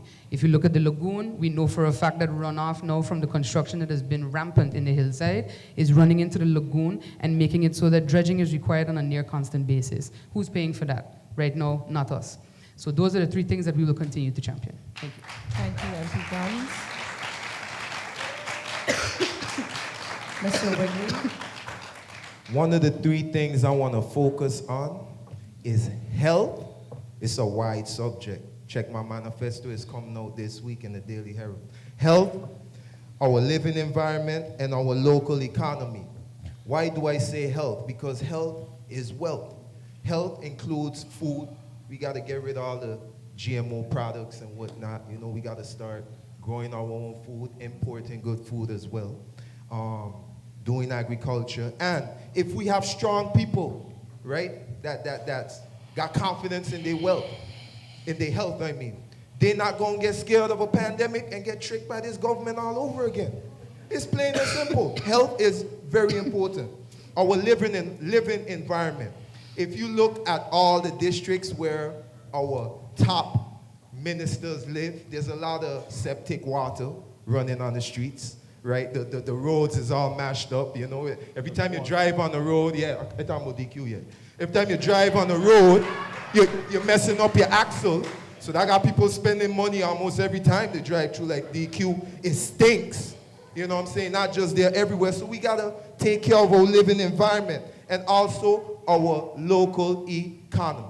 Now we could talk about money, we could talk about all these stuff, but we have to, again, educate the people on how to be entrepreneurs, how to be kings and queens, right? Empresses. We got to teach the people that. And shout out to all the strong women. I know they got a lot of strong women here. You know, I apologize to the feminists. I know I said that word I want to, but a lot of women supporting me. So respect. And also, I know it's coming down to the end. Also, all the bribing from the meet and greet during the holiday spirit made the people fall asleep. So I had to wake them up. Mr. Wigley, thank you very much. Thank you, sir. Have a good day. My manifesto coming out as well. Check it out. MP Emmanuel. Thank you very much. I can say this with my eyes closed. Dollarize the economy, secede from the central bank, and pre-clearance. You want to bring the hub faction back to St. Maarten? You want to bring the survivability of the airport in existence? U.S. pre-clearance. And another thing that the Prime Minister should add to the National Development Plan is stop firing St. Maarten people and locals when they're in positions in this country. Hence the reason why Mikey Hyman is out of a job. Hence the reason why Dexter Doncher is out of a job. solely because of this government firing their own people. So when you come and you talk about a national development plan, put that in it too. That also secures the survivability of your own people being able to have a job in their own country. That should be added to the plan. We can tag it in for so many other reasons in this country. Renewable energy. When are we going to talk about renewable energy? When are we going to talk about seriously addressing our seniors and making them feel welcome back in the country that they have built? The moment you reach 60 and 65 in this country, is as if you don't exist anymore. It's as if you don't have no value anymore. These are the things that we are talking about. These are the things that the Now Party continuously talk to the people of St. Maarten about. We own 8% of the Sabre Bank. Why are we not exploring that? What is it that we are so scared of as a people, as a country? We have the expertise. We have the qualifications. We have the knowledge to do what is best for our people. But what we continuously do is throw them on the sideline. Thank you, MP Emmanuel. If there are any folks from the audience that would like to ask a question, you may approach the front. There's a microphone. Kindly keep questions at a maximum of 30 seconds if possible. Good evening. Happy New Year's to all. Question to all. The law on Dutch nationality and immigration. Would St. Maarten challenge the Dutch alone and make change to better St. Maarten and its citizens on this matter? Who is the question addressed to? He said to all. Repeat the question, please. The law on Dutch nationality and immigration. Would St. Maarten challenge the Dutch alone and make changes to better St. Maarten and its citizens? So amending the law on nationality for our citizens. We will start with MP 𝒚𝒂𝒄𝒉, and if you could keep your responses to 1 minute. Sure, I'll try at least. And because it is a matter that I have raised, and as the young gentleman asked, the Dutch nationality, let it be very clear, the legislation regarding Dutch nationality is Dutch legislation, is kingdom legislation. Where the part of the challenging comes in, I believe that St. Maarten, and we definitely had the opportunity before the elections in the Netherlands, where St. Maarten could make a very hard case for the uniqueness of St. St. Maarten situation. But you need to have the fortitude, you need to have the strength to want to be strong on the topic. Since we all want to make, or wanted to make the kingdom better, then understand the uniqueness of St. Maarten and deal with matters like nationality, also based on the circumstances of St. Maarten. Thank you, MP 𝒚𝒂𝒄𝒉. Madam Prime Minister. Yes, thank you. I know there are many young people challenged with the nationality situation, and it is currently the law. The parents have to regulate children. Once they turn 18, they can achieve the nationality as having lived here, gone to school here, etc. Many are not aware of this process. To change it, yes, requires us to step to the Netherlands to make changes specific for St. Maarten. However, when you're in the midst of dealing with a crisis for survivability, to ensure that your people can eat, you have to prioritize what you're going to be fighting for at what time. So it was a long, hard fight to even get what was on the table off the table with our current system. And now that the Dutch finally recognizes who we are, internationally they're getting flack for the way they have treated us, we are seeing a change. Yes, this recent election could bring changes again, but it's then up to us with what we have already put out in the international sphere to step on that, make sure our other Caribbean region will back us as well, because they also receive free funding from the Dutch and are quite shame and quiet when it comes to defending these islands that are connected. So it takes a long trajectory for us to get there, and we are willing to fight because our students do need the opportunity to be able to continue their education, which we can see some are making good use of it. Thank you, Madam Prime Minister. Dr. Marcelino. Yeah, the issue of passport is, as has been said already, a kingdom matter. We as a country in the kingdom does not have any saying in the nationality issues. What we can do is what you say, that those people that have the challenges of when they can get their Dutch passport, these are things that we can work on. But at the end of the day, it has to be on level of the kingdom government for us to have a say in it. So it will not be easy for us. The same that we do not have any saying in defense for our country and foreign affairs, and the third one is passport. But of course, if it has our attention, we have to level it up to kingdom level to see if we can fight for what is right for the people of St. Maarten. Thank you, Dr. Marcelino. Ms. Pamela.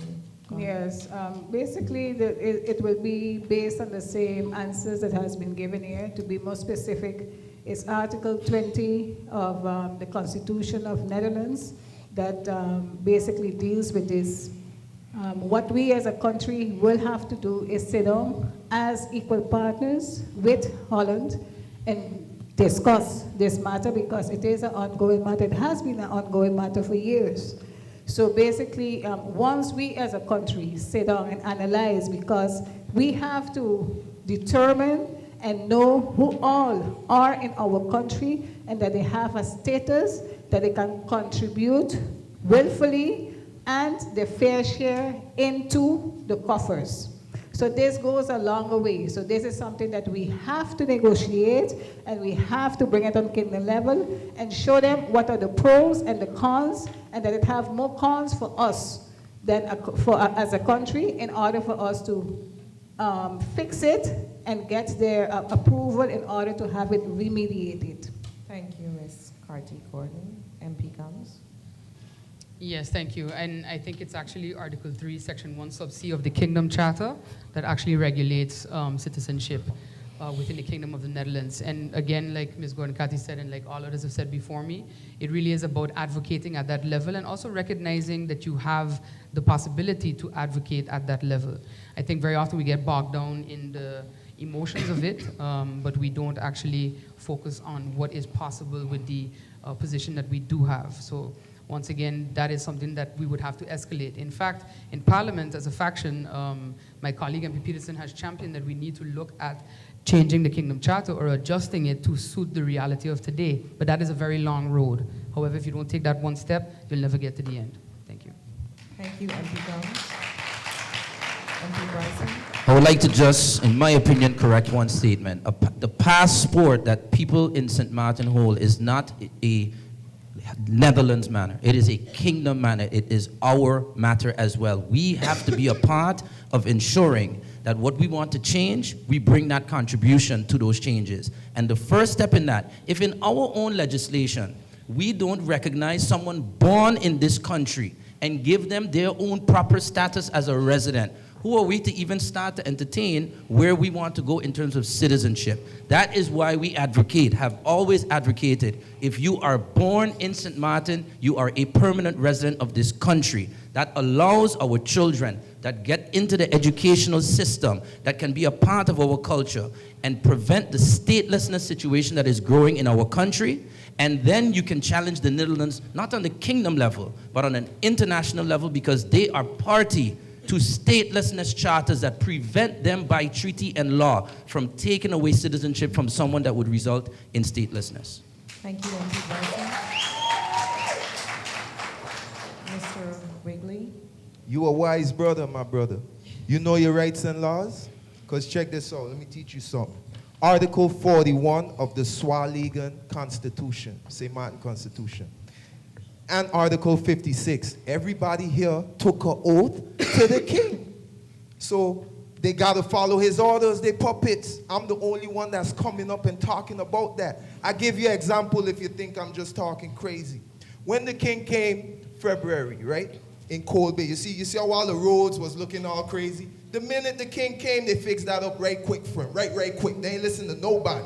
You know what I'm saying? Even the roads in DQ where somebody lives, they ain't even listen to their people to fix that road. But as the king came down, they got that fixed. So this is the first thing I'm going to do, and I already started doing with petition, is checking that oath. Because I already made an oath to my king. So He's up there, right? He coming soon. I already made an oath to him, and I'm representing him. So this is the one thing I'm going to challenge, and I'm already championing, that we need, the oath needs to be to our own people. That way, we're going to work for the people for real. Mr. Wiggly, instead of just talking and pretending. MP Emmanuel. Thank you very much. A very wise question. My young brother, the Dutch nationality is not a gift, nor is it a prize. Being a St. Maartener is. We don't control the Dutch passport. It doesn't belong to us. It belongs to the king. But what we control is residency. And regardless to who you are, once you are born in St. Maarten, you are a St. Maartener, and you should be given that right to have residency. It shouldn't be that wait until you reach 18, whether you have gaps in or gaps out. You need to recognize that being a St. Maartener is the prize. And when that is done, and we are ready for independence, your nationality will be wide well known throughout the entire world. And it's then you'll be an equal partner at the United Nations, not just thinking that the Dutch nationality is a prize and it's a gift. It's not. Being a St. Maartener is. Thank you. Thank you, MP Emmanuel. We have an audience question. Good evening. Good evening, everyone. I think almost every person that spoke here tonight has referred to the lack of financial capacity of government. And please be specific. Please give one example of how you would propose to grow the economy, how you would raise more money for government revenue, government coffers, and please don't refer to improve compliance, because every budget discussion, that's what they say, but it doesn't necessarily happen. To improve efficiency of government and to reduce expenses of government. One example of each of those four. Thank you. Let's start with MP 𝒚𝒂𝒄𝒉. Let me see if I remember the parts of the question at least. I got the gist of it without a doubt. And I referred earlier to looking at the finances of government from different perspectives. And I want to repeat, if we continue on the platform of basically the same income that we are enjoying now as a government, 450 to 500 million guilders, without taking out those big chunks of matters like what does it require to deal with the effects of climate change on St. Maarten, that cannot be carried from our budget.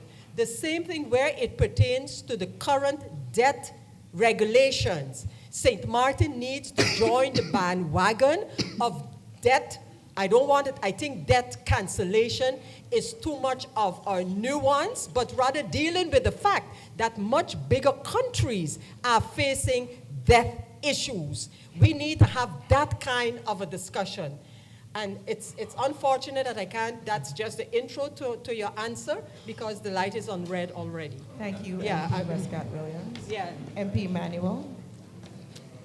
The question to me is very, very simple. And if I have to answer former Minister Lee on how we are going to raise revenues, again, like I said, we are suffering right now. And why are we suffering? Because of the government that is here. You want to raise more revenues, vote them out. That's how you're going to raise more revenues in this country. Vote them out. Because they are the ones that have us in the mess that we are in. I said to you, and I've said to the people of St. Maarten, pre-clearance. Pre-clearance is the new golden key that's going to save the economy of this country. Because all the low-flying carriers will now be hubbing in St. Maarten. And I see you shake your head, which means you're in agreement. And that's what I'm talking about. Imagine now Southwest coming to St. Maarten, Northwest coming to St. Maarten, expanding the golden goose that lays that egg, which is the airport. We are in the business of bringing people to this country. We can say whatever we want to say. If you don't bring people to this country to spend money in this country, we are not going to generate nothing. And that's the reason why I said nation, opportunity, wealth. Thank you, MP Emmanuel. Madam Prime Minister. Yes, thank you. Financial sustainability on St. Maarten is finally achieved. We now, to be able to borrow, to be able to, I heard a lot of talk about CAPEX. CAPEX is expenditures, monies to be able to fix the same things that they said need fixing. And the last one was in 2014. We now have it to be able to fix 40+ side roads. We didn't have the budget to do so. We can have great plans. So asking how is a very important question for those. Putting them out is just to start over all again. Let me explain. Minister of Finance we have put forward entrepreneurs, we have funded them, we have trained them to be able to maintain such businesses and continued it through the Ministry of ASA, as a matter of fact. Increasing the budget for 2023, the amendments that were there, we couldn't do it without having actually collected the funds. And what we had projected to collect needed laws to be changed, and those laws didn't come into effect, but we were able to raise that same compliance that heretofore had not been done. So getting the casinos and getting the other big businesses to pay their fair share while we work on reducing the profit tax to alleviate those businesses that were, let's call it, hiding that profit, will ensure that that funding will grow in St. Martin. Thank you, Madam Prime Minister. It's a short time. Dr. Messilina. To reduce expenditures, a good one is, for example, to introduce a medical professional registry for country St. Martin. Instead of we paying 30 million a year for doctors in Colombia and Santo Domingo and Panama to treat our patients, it's better for us to bring those doctors in and leave them operate and treat our patients in St. Martin. And we can use that 30 million partially to pay them and invest in our health care. What we're doing now is we are respecting a big registration that only allows those from the Netherlands or those in the kingdom to practice medicine in St. Martin, while we do not accept a Colombian doctor to do the surgery here, but we pay him 30 million to do it in his own country. So I think a good way to reduce our expenses for the country St. Martin is to introduce a medical professional registry that we determine the professionals that we want to come and help our patients in our own country. That's a nice way to do it. Thank you. Okay. Dr. Mr. Wigley. Okay. To answer your question, right? St. Martin, 𝒐𝒐, and the government, they make a lot of money from the airport, the harbor, the lagoon, hiding profit, and thieving money out of budgets for projects that's going to trickle down on the people. So one of the first things we got to do is vote for me. So when you vote for me, I'm going to make sure that they ain't going to get away with all the thieving they do. You know how the salaries is. These man them good. It's we who ain't good, I be real with you. We who ain't good, these man them good, trust me. Over 10K a month, they ain't worried about nothing. So we need to put them in check, make sure they stop thieving from here and there, because they ain't being transparent. When you know what's going on, you ain't gonna know what's getting stolen from you. That's why I can't really give you too much specifics like that, because they hide in documents, nothing is in black and white. They say they're doing stuff, but they ain't showing nothing that they're doing in black and white.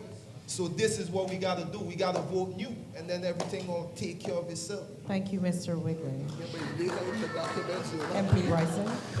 I'm happy that MP Emmanuel now has seen the light that the United People's Party has shown on pre-clearance for over a decade, because absolutely that is an important part of what we need to do for St. Martin. Maybe leaving the National Alliance has allowed him to see the light finally. But nonetheless, despite the fact that we now bring more tourists to the country, I continue to reiterate, people of St. Martin, we have 2 million cruise tourists coming to our country. We have all these yachts. This is the fact. We have the lowest level of tourism taxes in our country. They are willing to pay.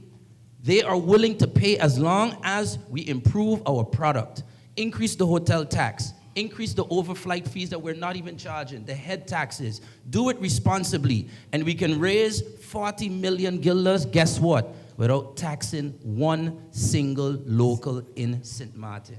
Take advantage of our tourism industry and make it work for the people of the country. That is how you bring in new income, without taxing our people. Thank you, MP Bryson. Ms. Carty Gordon. Yes. For increasing of our tax compliance based on the question that was posed, I think it's time for us to start doing what is the right thing.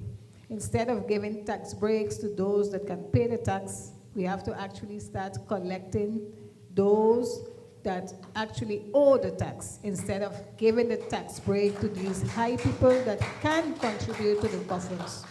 The other thing is, instead of putting pressure on our people that cannot contribute and these assessments that are high, we have to do reform into the taxes and check and see real assessments, not 250,000 for a business that's barely making 5,000 a year. But you're assessing them 250,000, and then afterwards they do not have nowhere to go.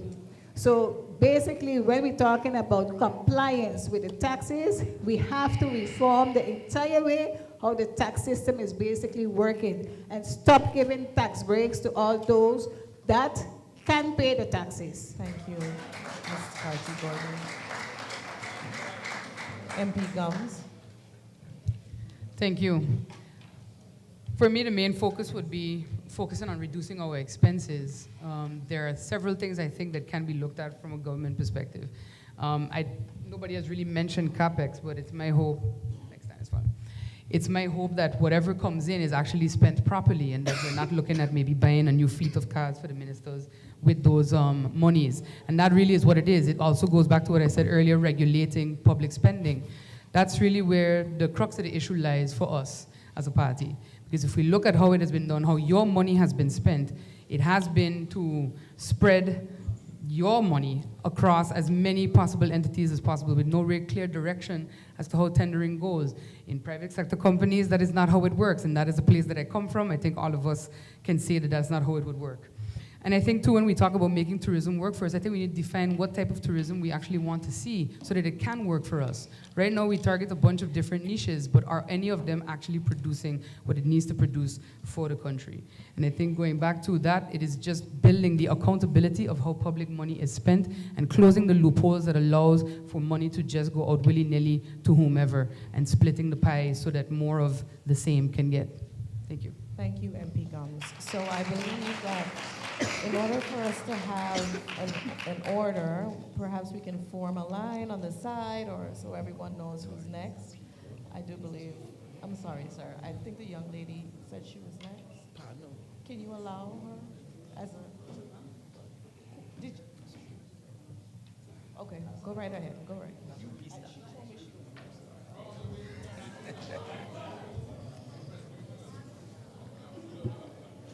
So you have 30 seconds. Good night, greetings to everybody. Well, recently I went on the island, and all these, well, from St. Maarten right down to St. Lucia, St. Vincent, their economy based on tourism. It was recently St. Kitts, economy was based on cane. But now, what I'm asking the parliamentarian, yes, and the incoming member of parliament. Oh my God. Yes, diversification, right? What is your plan? Is there anything that you guys are seeing, well, better than tourism that you can emphasize, well, you know, the word diversification? Thank you for your question, sir. Is it for one, all, for all of them? Okay, thank you. We will start with Mr. Wigley. I'll be honest with you, I didn't even understand what he just said. I'll be real with you, we gotta repeat it, so somebody else can answer. I do believe his question was, apart from tourism, right, is there anything else that is in your, what is your, come on. Next question, please. Other than tourism, what other economic diversification? Something, other ways to develop, economic development as opposed to Economic tourism. development, Yes. like, can you be more specific? Like, Well, what do we you are mean? asking you to provide an option, an alternative to tourism for economic development. First of all, like I keep saying, the people perish for lack of knowledge. So we got to focus on educating the people on how to build an economy. If you look around the world, right, you got what's that little place called? I don't train. What's that place called? I forgot, but you got Singapore, you got Morocco, you got all these different economies that's flourishing as the economy, as a people as whole. So once we teach our people how to work together and how to build together, because we always competing against each other. You know, I ain't got no problem with no parties, you know, it's all love. We trying to unite, but once we start uniting and working together, the economy will grow. It will grow, it won't stop, it'll grow. Thank you, Mr. Wigley. Madam Prime Minister. Yes, thank you. Diversifying the tourism product itself is part of the plan. So focusing on heritage and cultural tourism, we've already started that with ensuring that there are sites to visit on St. Maarten and creating the bird watching. There's a second one coming as well. That's a whole market within tourism that was heretofore untapped. Increasing accountability has been mentioned, and that has to be done. If you don't, we can make all the lovely plans, but if we don't actually generate the funds, so investing in our entrepreneurs, because our economy thrives on small business. That keeps the money turning around. We've increased that by ensuring that over 300 were able to either revamp their businesses in this new situation, and we're working towards going digital. So when you have a digital economic platform, our entrepreneurs can then sell to the entire world and not limited to the 37 square miles to be able to sell products, creating St. Maarten Made. Focusing on ensuring that we have integrity in government and trust from the voters is what will bring St. Maarten the stability to be able to build on all that we are working on currently. It's a short time. Thank you, Madam Prime Minister. I was advised that due to time constraints, when we have a question from the audience, it should be directed particularly to one candidate on stage as opposed to all. So going forward, I do apologize. We will just be moving on with the next question. Can I answer that one? You can answer that I would one? really like to. I can do it in a minute. Economic diversification. All right, go right ahead, MP. Thank you so much for the opportunity, because economic diversification is something that we have held very close to, not just historically within the party, but some of the actions we've already taken. As you know, we're seeking now a responsible manner in which we will legalize the use of recreational and medicinal cannabis within our country. We have seen the studies and the opportunities to be able to have this part of a new diverse economy. We also know that e-commerce, the opportunities that recently we saw with the challenges we saw with Revolut. You saw the uproar of many people who have been making use of these services to be able to do e-commerce. These are local services being exported digitally around the world with new money coming into the economy, and the revitalization of the EDC, the Economic Development Corporation, which our government has successfully been able to put back into place with the specific purpose of executing and identifying more economic diversification. Thank you, MP Bryson. MP Manuel. Yes. The Now Party is the only party that is up here that is talking about the Ministry of Agriculture. The Ministry of Agriculture. We are the only ones that are talking about exploiting what we have as the Sabre Bank, our natural resources that is there, our gases, our fisheries. That is what you call diversifying your economy. Now I'm hearing MP Bryson talking about legalization of marijuana, but they want to bring in someone to do it. We are talking about homegrown and having it flourish right here by our own people. That's what we are talking about, because they are the ones who have been punished for it. They are the ones who have been punished for it over the years. So we got to apologize to all the Rastafarians out there for their sacraments that they have been toiling over the years and saying that this is something good for our economy. Helping entrepreneurs is not diversifying the economy, Prime Minister. It should be your duty. What it is that we need in this country is to give wealth and generate the opportunity for people to diversify the economy and spread the jobs across the board. That is how you diversify the economy, not helping entrepreneurs. That's your duty. Thank you, MP Emmanuel.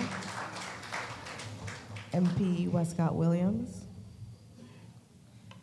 Why the question about tourism diversification or diversification to the tourism industry? It's all about economic development. So when we talk about new ways for economic development, we look at it much larger than only tourism. Yes, there are some potential niches in tourism that we can tap into, but there are also the other economies such as the blue economy, the green economy, the white economy, the purple economy, all with possibility for economic growth. And we need to look at them from that perspective as well.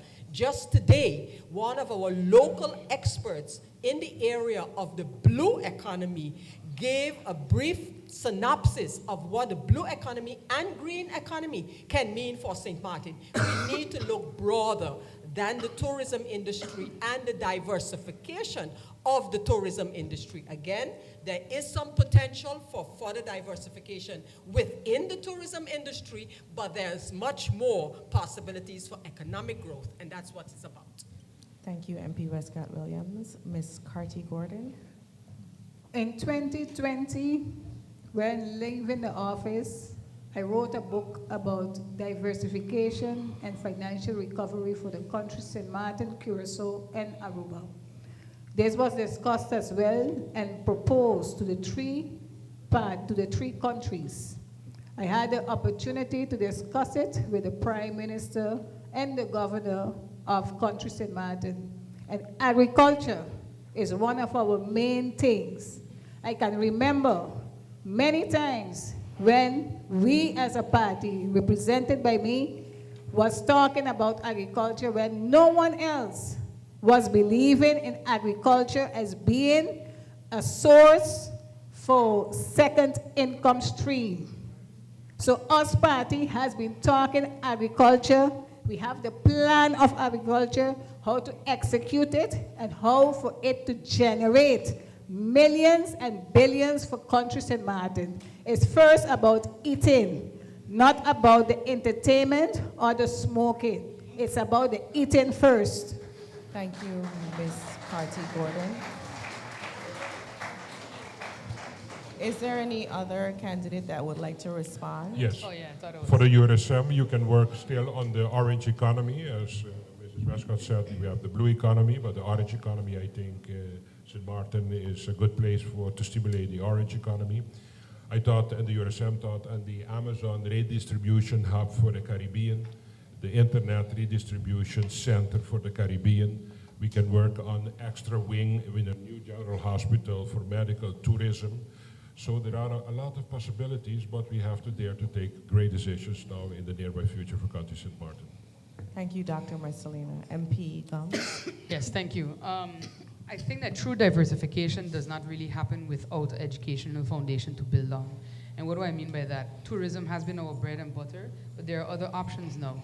For example, COVID showed us that you don't have to leave a country to do work for that country. We do not really focus or properly implement STEAM education in our schools.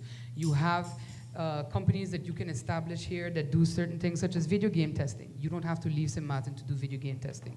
You have coding, you have programming, writing programs, developing apps for companies that are not based here. But it means that the money still comes back here and circulates. And I think that we need to, again, focus on improving the type of education that we provide. And that in itself will lead to economic diversification. Because even at the entrepreneurial level, if everybody is focused on what has been here before, there will actually not be economic growth. Thank you. Thank you, MP Gums. Question from the audience. This is not height friendly. Good evening. I have a question for Honorable Prime Minister 𝒐𝒉𝒆𝒏𝒈𝒕𝒉𝒆𝒏𝒊𝒏𝒈 and one for MP Christophe Emmanuel. 𝒐𝒉𝒆𝒏𝒈𝒕𝒉𝒆𝒏𝒊𝒏𝒈, what are your plans for students who reside on St. Maarten, doing school online, receive study financing, use income tax to continue to apply for study financing? So basically they're contributing to alleviate the debt that they will occur as they study here on St. Maarten, contributing right now. Are there any plans to do a student debt relief for those students who choose to remain here and contribute while still studying? Okay, so currently there is debt relief when you study. if you work for government. So this is a policy that we would like to see implemented in the private sector. Once you've studied and you're contributing back to the economy, you can get up to 50% of your study debt reduced, which government pays to the institutions in the Netherlands or wherever it is. So, of course, building upon that, students who are actually working and studying in St. Maarten but are in the private sector have no way. If you're working in government, you will make benefit of this. So this is an incentive we would like to see expanded to the private sector, but you have to incentivize businesses to do that, because at the end of the day, they would have to basically contribute to that as well. So most businesses, if you are studying in the area within them, you will get the opportunity to study and pay it back if you don't succeed, or get a reduction on it. Because we do also, when we send our students or our workers to elevate themselves, government covers the cost. However, if they don't pass, then is when they have to repay it. So these are things we just need to encourage across the board. Thank you. And for MP Christophe Emmanuel, you champion pre-clearance as one of the 3 policy objectives of your party. However, are you aware that the U.S. had indicated that this policy is not a policy that they are pursuing for the time being? But you also voted against the necessary tax policies to make pre-clearance a reality. So how would you overcome that hurdle? No, here's the thing.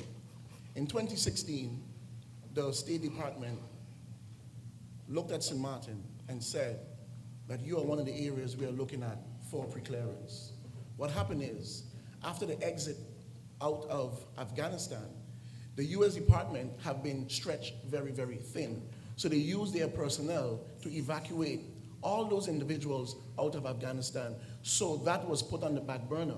But now as it is, I met the lady in Statia for Statia Day, because America has a very close relationship with Statia. And in speaking with her, she said U.S. pre-clearance is in the best interest right now for America and St. Maarten. Hence the reason why I keep saying it over and over. It's not off of the books. What it is on the back burner, but it is now for St. Maarten to pick up the challenge to go after pre-clearance. Again, it is the economical key that's going to take us out of the situation that we're in. At the time, what you are talking about, voting against it, I really don't remember. I'm sorry. May I rebut? Yeah, Are we allowed to rebut? Yeah, I was gonna.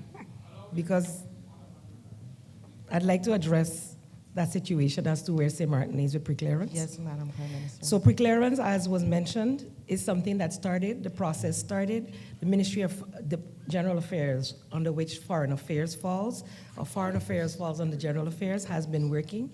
The American government put a hold just recently, post-COVID again. So every time there's a shock in the outer world, America adjusts. So it is not feasible for them to have it here. And for St. Maarten to be able, at this point, we will continue to keep that discussion warm, as we also have a great relationship with the US.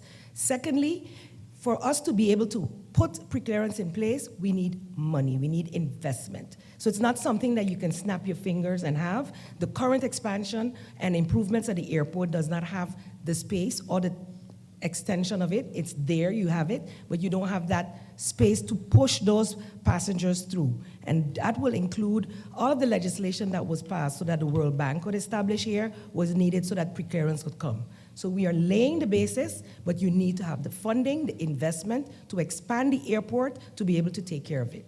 Thank you, Madam Prime Minister. We will be taking... Can I rebut? No? It was a question asked to me. There was no back and forth. In the interest of time, unfortunately, no. Excuse me? In the interest of time, unfortunately, no. We will be taking 2 more questions from the audience. Please direct your questions to... Good evening. My question is for the Prime Minister.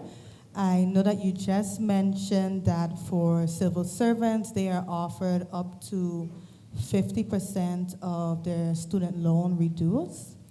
I was told in the past that some individuals, once they returned and worked for 5 years, that their entire debt would be removed. For many students, repaying their student loans can take up to 30 years, which is almost the equivalent of a mortgage, and as you can imagine, it is an immense financial strain for students. So what I would like to know is if student debt cancellation or reviewing that policy on student debt reduction, is that a priority for your party? So indeed, when I studied as well, the 5 years working and your student debt is, or you don't have to repay your student debt was a thing, but that was from the Netherlands Antilles time. So in order for us to be able to offer these incentives, which I am 100% for, especially for our young people to be able to return, we're looking at all types of ways because that's one of the deterrents that are keeping many of our well-studied St. Martiners in the Netherlands and even in the United States, where they're able to get a green card because they are valuable to the places where they work, is because of the immense debt in either dollars or euros. So most definitely, we have to generate the funds to be able to alleviate, and that is one of the definite policies that we will be working out, because incentives to get our people back home is a key factor for us to get the sustainable development, to develop all these orange, blue, and green economies. Because right now, we have to involve a whole bunch of consultants to be able to assist us with project writing. Within each department, there's a lot being done, but with limited staff. Why? We have to adjust our salaries to be able to compete with the outer world as well. Thank you, Madam Prime Minister. Can anyone rebut to that? Can anyone? No? No, sir. No? I do apologize, For the Prime MP Minister, Manuel. rebutted to my question. One last question. Yes, hi, good night to everyone and all of the leaders here present. The question is to the Prime Minister, but I'll also, if possible, in the interest of time, have MP Bryson and MP Emmanuel also respond. Everyone knows the issues faced with GEBE concerning billing practices, fuel clause, and overly high utility bills. What is your solution to easing the burden on the St. Martin population as far as utility expenses is concerned, whilst also keeping GEBE's financial coffers stable? That's a very good question. A very good question. As the government of St. Martin, shareholder of GB, not owner, so we cannot just jump up and make decisions on the operational level. We have to ensure that the population understand how the prices are set up. GEBE, since the interim management has taken over, has realized how far and how deep the problem was, and it has taken much longer than anyone anticipated to fix it. We have implored GEBE not to make the type of announcements that have been made just before Christmas. We were informed that it was mainly to get the big businesses, which is shameful, were not paying bills for up to 18 months. That is making sure that GEB is not financially stable to be able to produce the electricity that we are all using. So it was a push to get these big businesses to come in and pay, which they have been doing, and hopefully within short we'll be able to rectify that situation and put permanent management in place to be able to take it to the renewable energy that is on the books. GEB is now participating, attempting to put a strategic plan in place that is focused on going to renewable energy. That's a process. The first year can have up to 25% off of oil-based, which is, you know, a fluctuating market from external. So the way it's calculated, we also have to figure out a way how to, there's no short answer, how to reduce that throughput fee that is currently in place that was implemented years ago to be able to finance the harbor and then the causeway. So we talk about development, but that investment is what is costing us today. Thank you, Madam Prime Minister. I do believe that he asked Ms. MP Bryson. Would you allow an extra 30 seconds or so, being that GB is such a complicated issue, but I really want to address this properly for the people of St. Martin. There are three things very clearly. One of them very immediate. Yes, we are, as the country, the shareholder of GB, but there's two things we have direct control over: the concession agreement and the budget of St. Martin. My proposal that I made within the 2023 budget that needs to be addressed in the upcoming budget that I will bring forward is that there will be a difference between the consumption of the government and the amount of money owed by means of our concession to the government. And instead of the government taking one single penny from GB, we will allow GB to maintain those funds on the very strict condition that that goes directly towards a relief program for all conditions and all connections within our country. Because the fact is, GB has messed up. The government of St. Maarten, we have to take some responsibility and some of the hit as well. We have to admit that. And if we have to find 2 million guilders someplace else from the many other initiatives I brought, like tourism taxes and so on, to supplement the loss of income the government would get from GB, so be it. But bring the relief to the people, and I will be presenting that in 2024 budget, because it's time we have relief for our people. Furthermore, the fuel prices. We have to get a control of the fact that we have one fuel source in St. Maarten. We have to diversify where we're getting our fuel from. Look at our neighbors in St. Kitts with 𝒚𝒄𝒃. Look at Curaçao. Look at other sources of fuel to get the fuel clause down. And thirdly, we need to legislate the fuel clause out of GB's concession. That is something that they should not be charging the people of St. Maarten. They have to have a rate that they charge, but not a fuel clause. And that the fuel legislation needs to be changed for. Thank you, MP Bryson. MP Emmanuel. Mr. 𝒚𝒐𝒖𝒓, thank you very much for your question.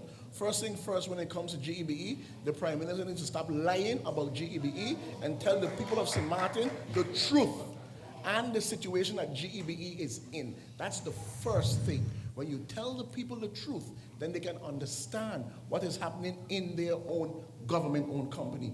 GEBE is in serious, serious trouble. The next thing, what we need in this country is waste to energy, alternative energy that's going to reduce the cost that you are paying for fuel and utility in this country. What that does, it puts direct savings into your pocket. And to take a page out of the book of MP Bryson, remove the fuel clause from GEBE. Remove it. And how do you do that? By stopping the double taxation on fuel. That is what caused the fuel clause to be what it is. But if you don't take the bull by its horn and decide that there is a problem, you have to admit there is a problem. And by admitting there's a problem, then you can find the solution. Thank you, MP Emmanuel.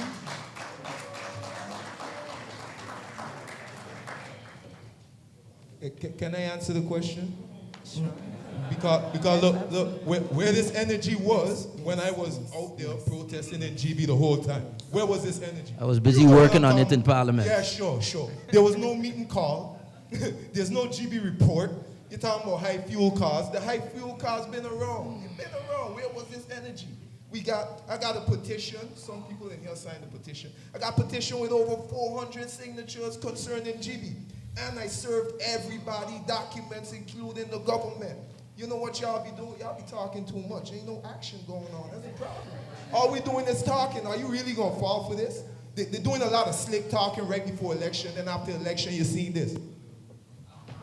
That's all you're seeing. So what we going to do? And I hope you see me going in and out my phone all the time, because I'm constantly talking to people while making sure their concerns, topics, and questions are being heard. That's what I do. I'm the voice of the people. So I can't answer everybody or ask everybody's question up here, but I hope y'all see how I represent the people and you guys know how to vote. Vote new.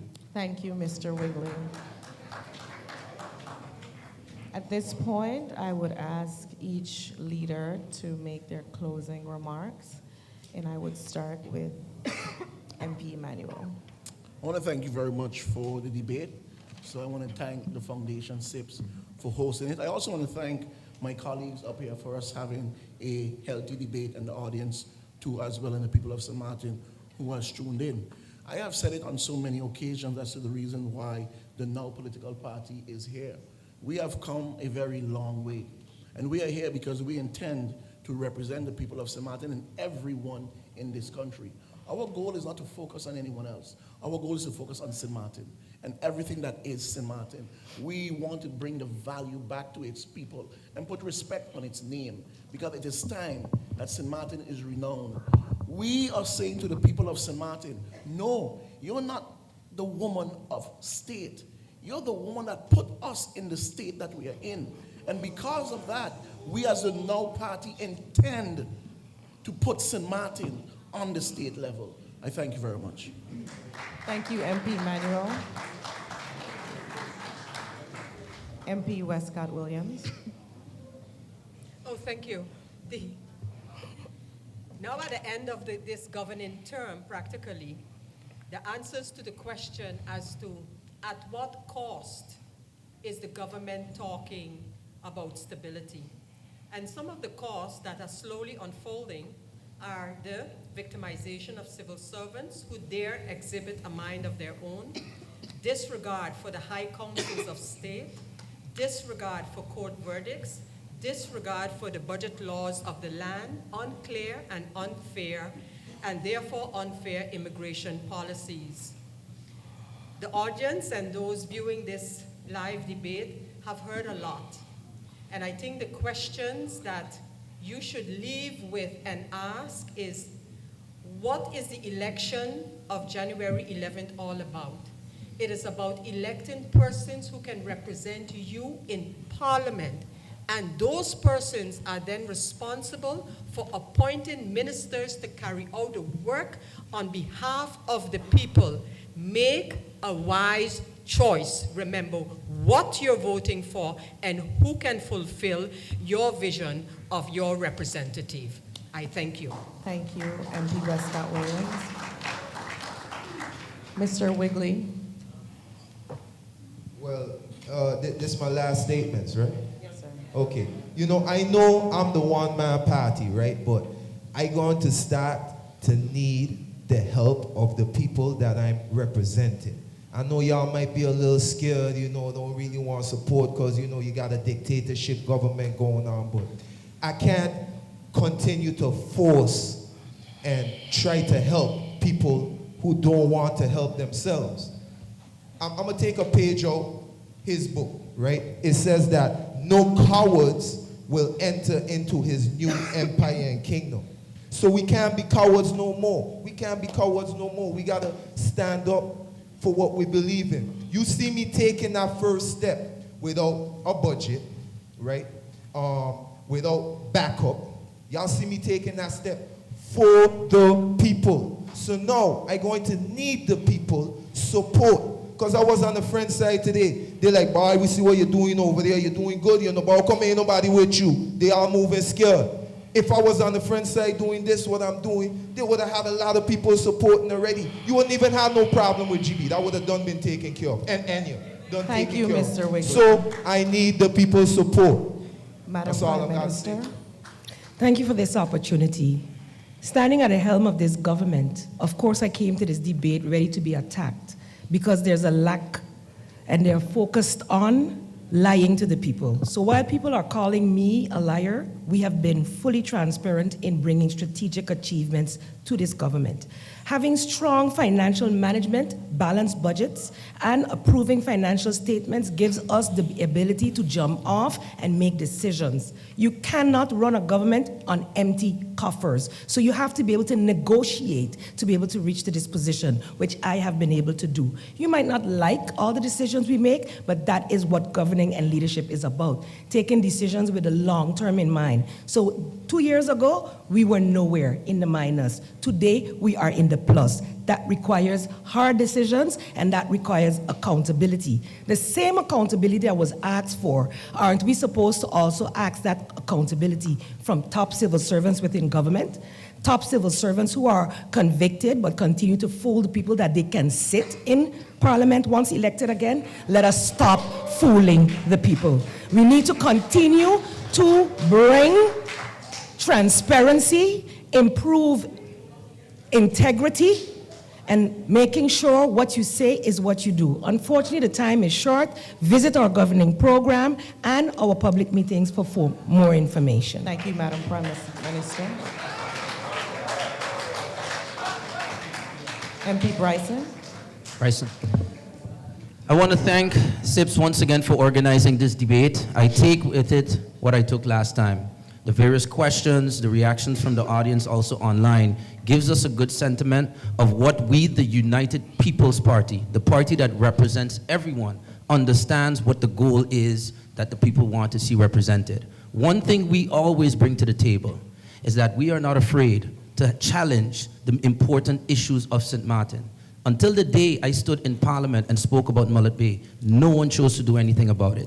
Until the day that I brought legislation to finally get people bank accounts in their country, tomorrow we're handling that in Parliament. Until the day Omar Otley sat in the Ministry of VSA, not one brick was laid at the hospital. We are a party that faces the challenges head on and with the work ethic to complete the job to get it done.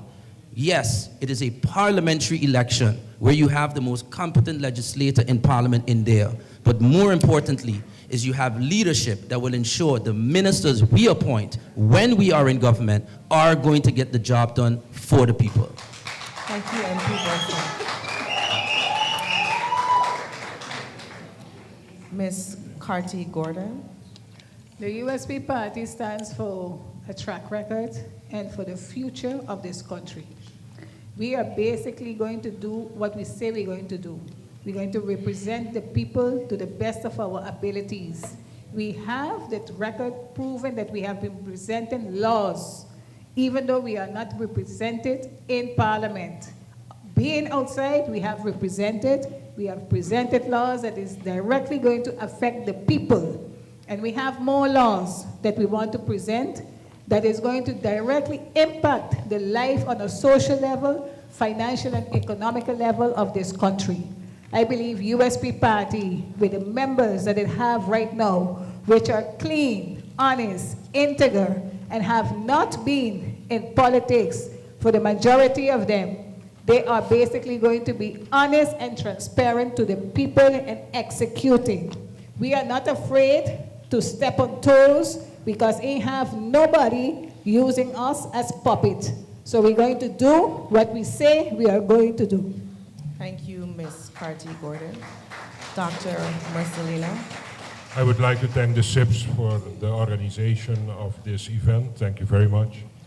Secondly, the URSM has composed a fantastic slate with candidates representing all professional sectors of our community. I think we are the only political party with a well representation of all professional sectors of our community. So it's up to you on the 11th of January. There is one more thing that is a little sensitive to touch on. We have been walking from gate to gate, door to door, visiting the people of St. Maarten, offering them a listening ear. But we realize that there is some material compensation going on in the neighborhoods to try to get some votes. I'm begging you, deep out of my heart, to please vote your conscience and don't sell your vote. Thank you very much. Thank you, Dr. Marcelino. MP Gums. Thank you to SIPPS for organizing this debate. I hope next election there are more debates, maybe the number ones and the number twos at any given point in time. I want to repeat what I said before. Historically, we have had to eat a handful of good with a heaping helping of questionable actions. The good at some point in time should outweigh the bad, but we've had the reverse. From people in the community being bullied by cabinet members, by civil servants, from the ombudsman herself being disrespected after issuing a systemic investigation on the tendering of waste management collection, to that very same report being ignored by the people that claim to be all about accountability and that say that they're accountable for the negotiations that they've had. It's not just about the negotiations. It is about what happens when those negotiations actually yield fruit. How is that fruit distributed? How is that fruit spent? Right now, we've seen that it continues the same old, same old. From the days of getting your building permit on a napkin, now I guess you get it in a WhatsApp. So I think we need to get real with what the reality is and focus on the party that has preached accountability, preached integrity, been transparent when we had to remove one of our own for these same questionable actions, and move forward as a country that believes in transparency and not for the handout we get today. Thank you very much. Thank you, MP Gums.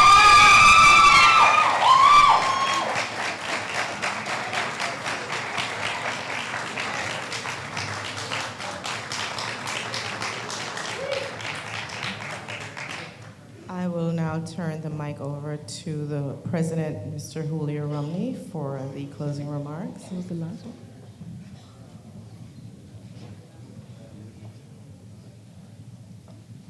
On behalf of SIPPS, or St. Maarten Institute for Public Policy, we are thankful and appreciate you coming out and supporting us this evening. I think more importantly, we all should stand and give a hearty round of applause to the candidates or the party leaders who have come and give us the information.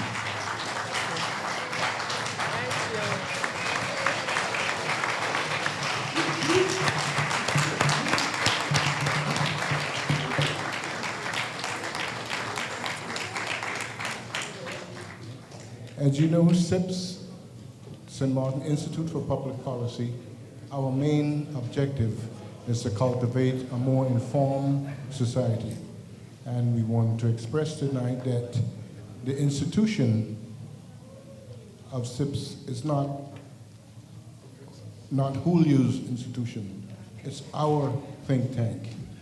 And we look forward in the future that we'll be holding more debates as well as symposium on a number of different topics.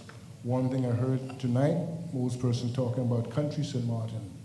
I think that at some point we have to find out exactly what does country imply. And then, because words matter in order to find the correct word, probably country is, but we need to look at the body of literature and find out. There's also much talk about decolonization. Are we colonized or are we not colonized? So I think at some point, SIPPS would then have a symposium addressing these two issues. So all of us, all St. Maartens, could be well informed and we could move forward and saying what we are, because the only way we can go forward if we know where we are. Again, thank you very much for your presence and have a safe drive back home. Thank you.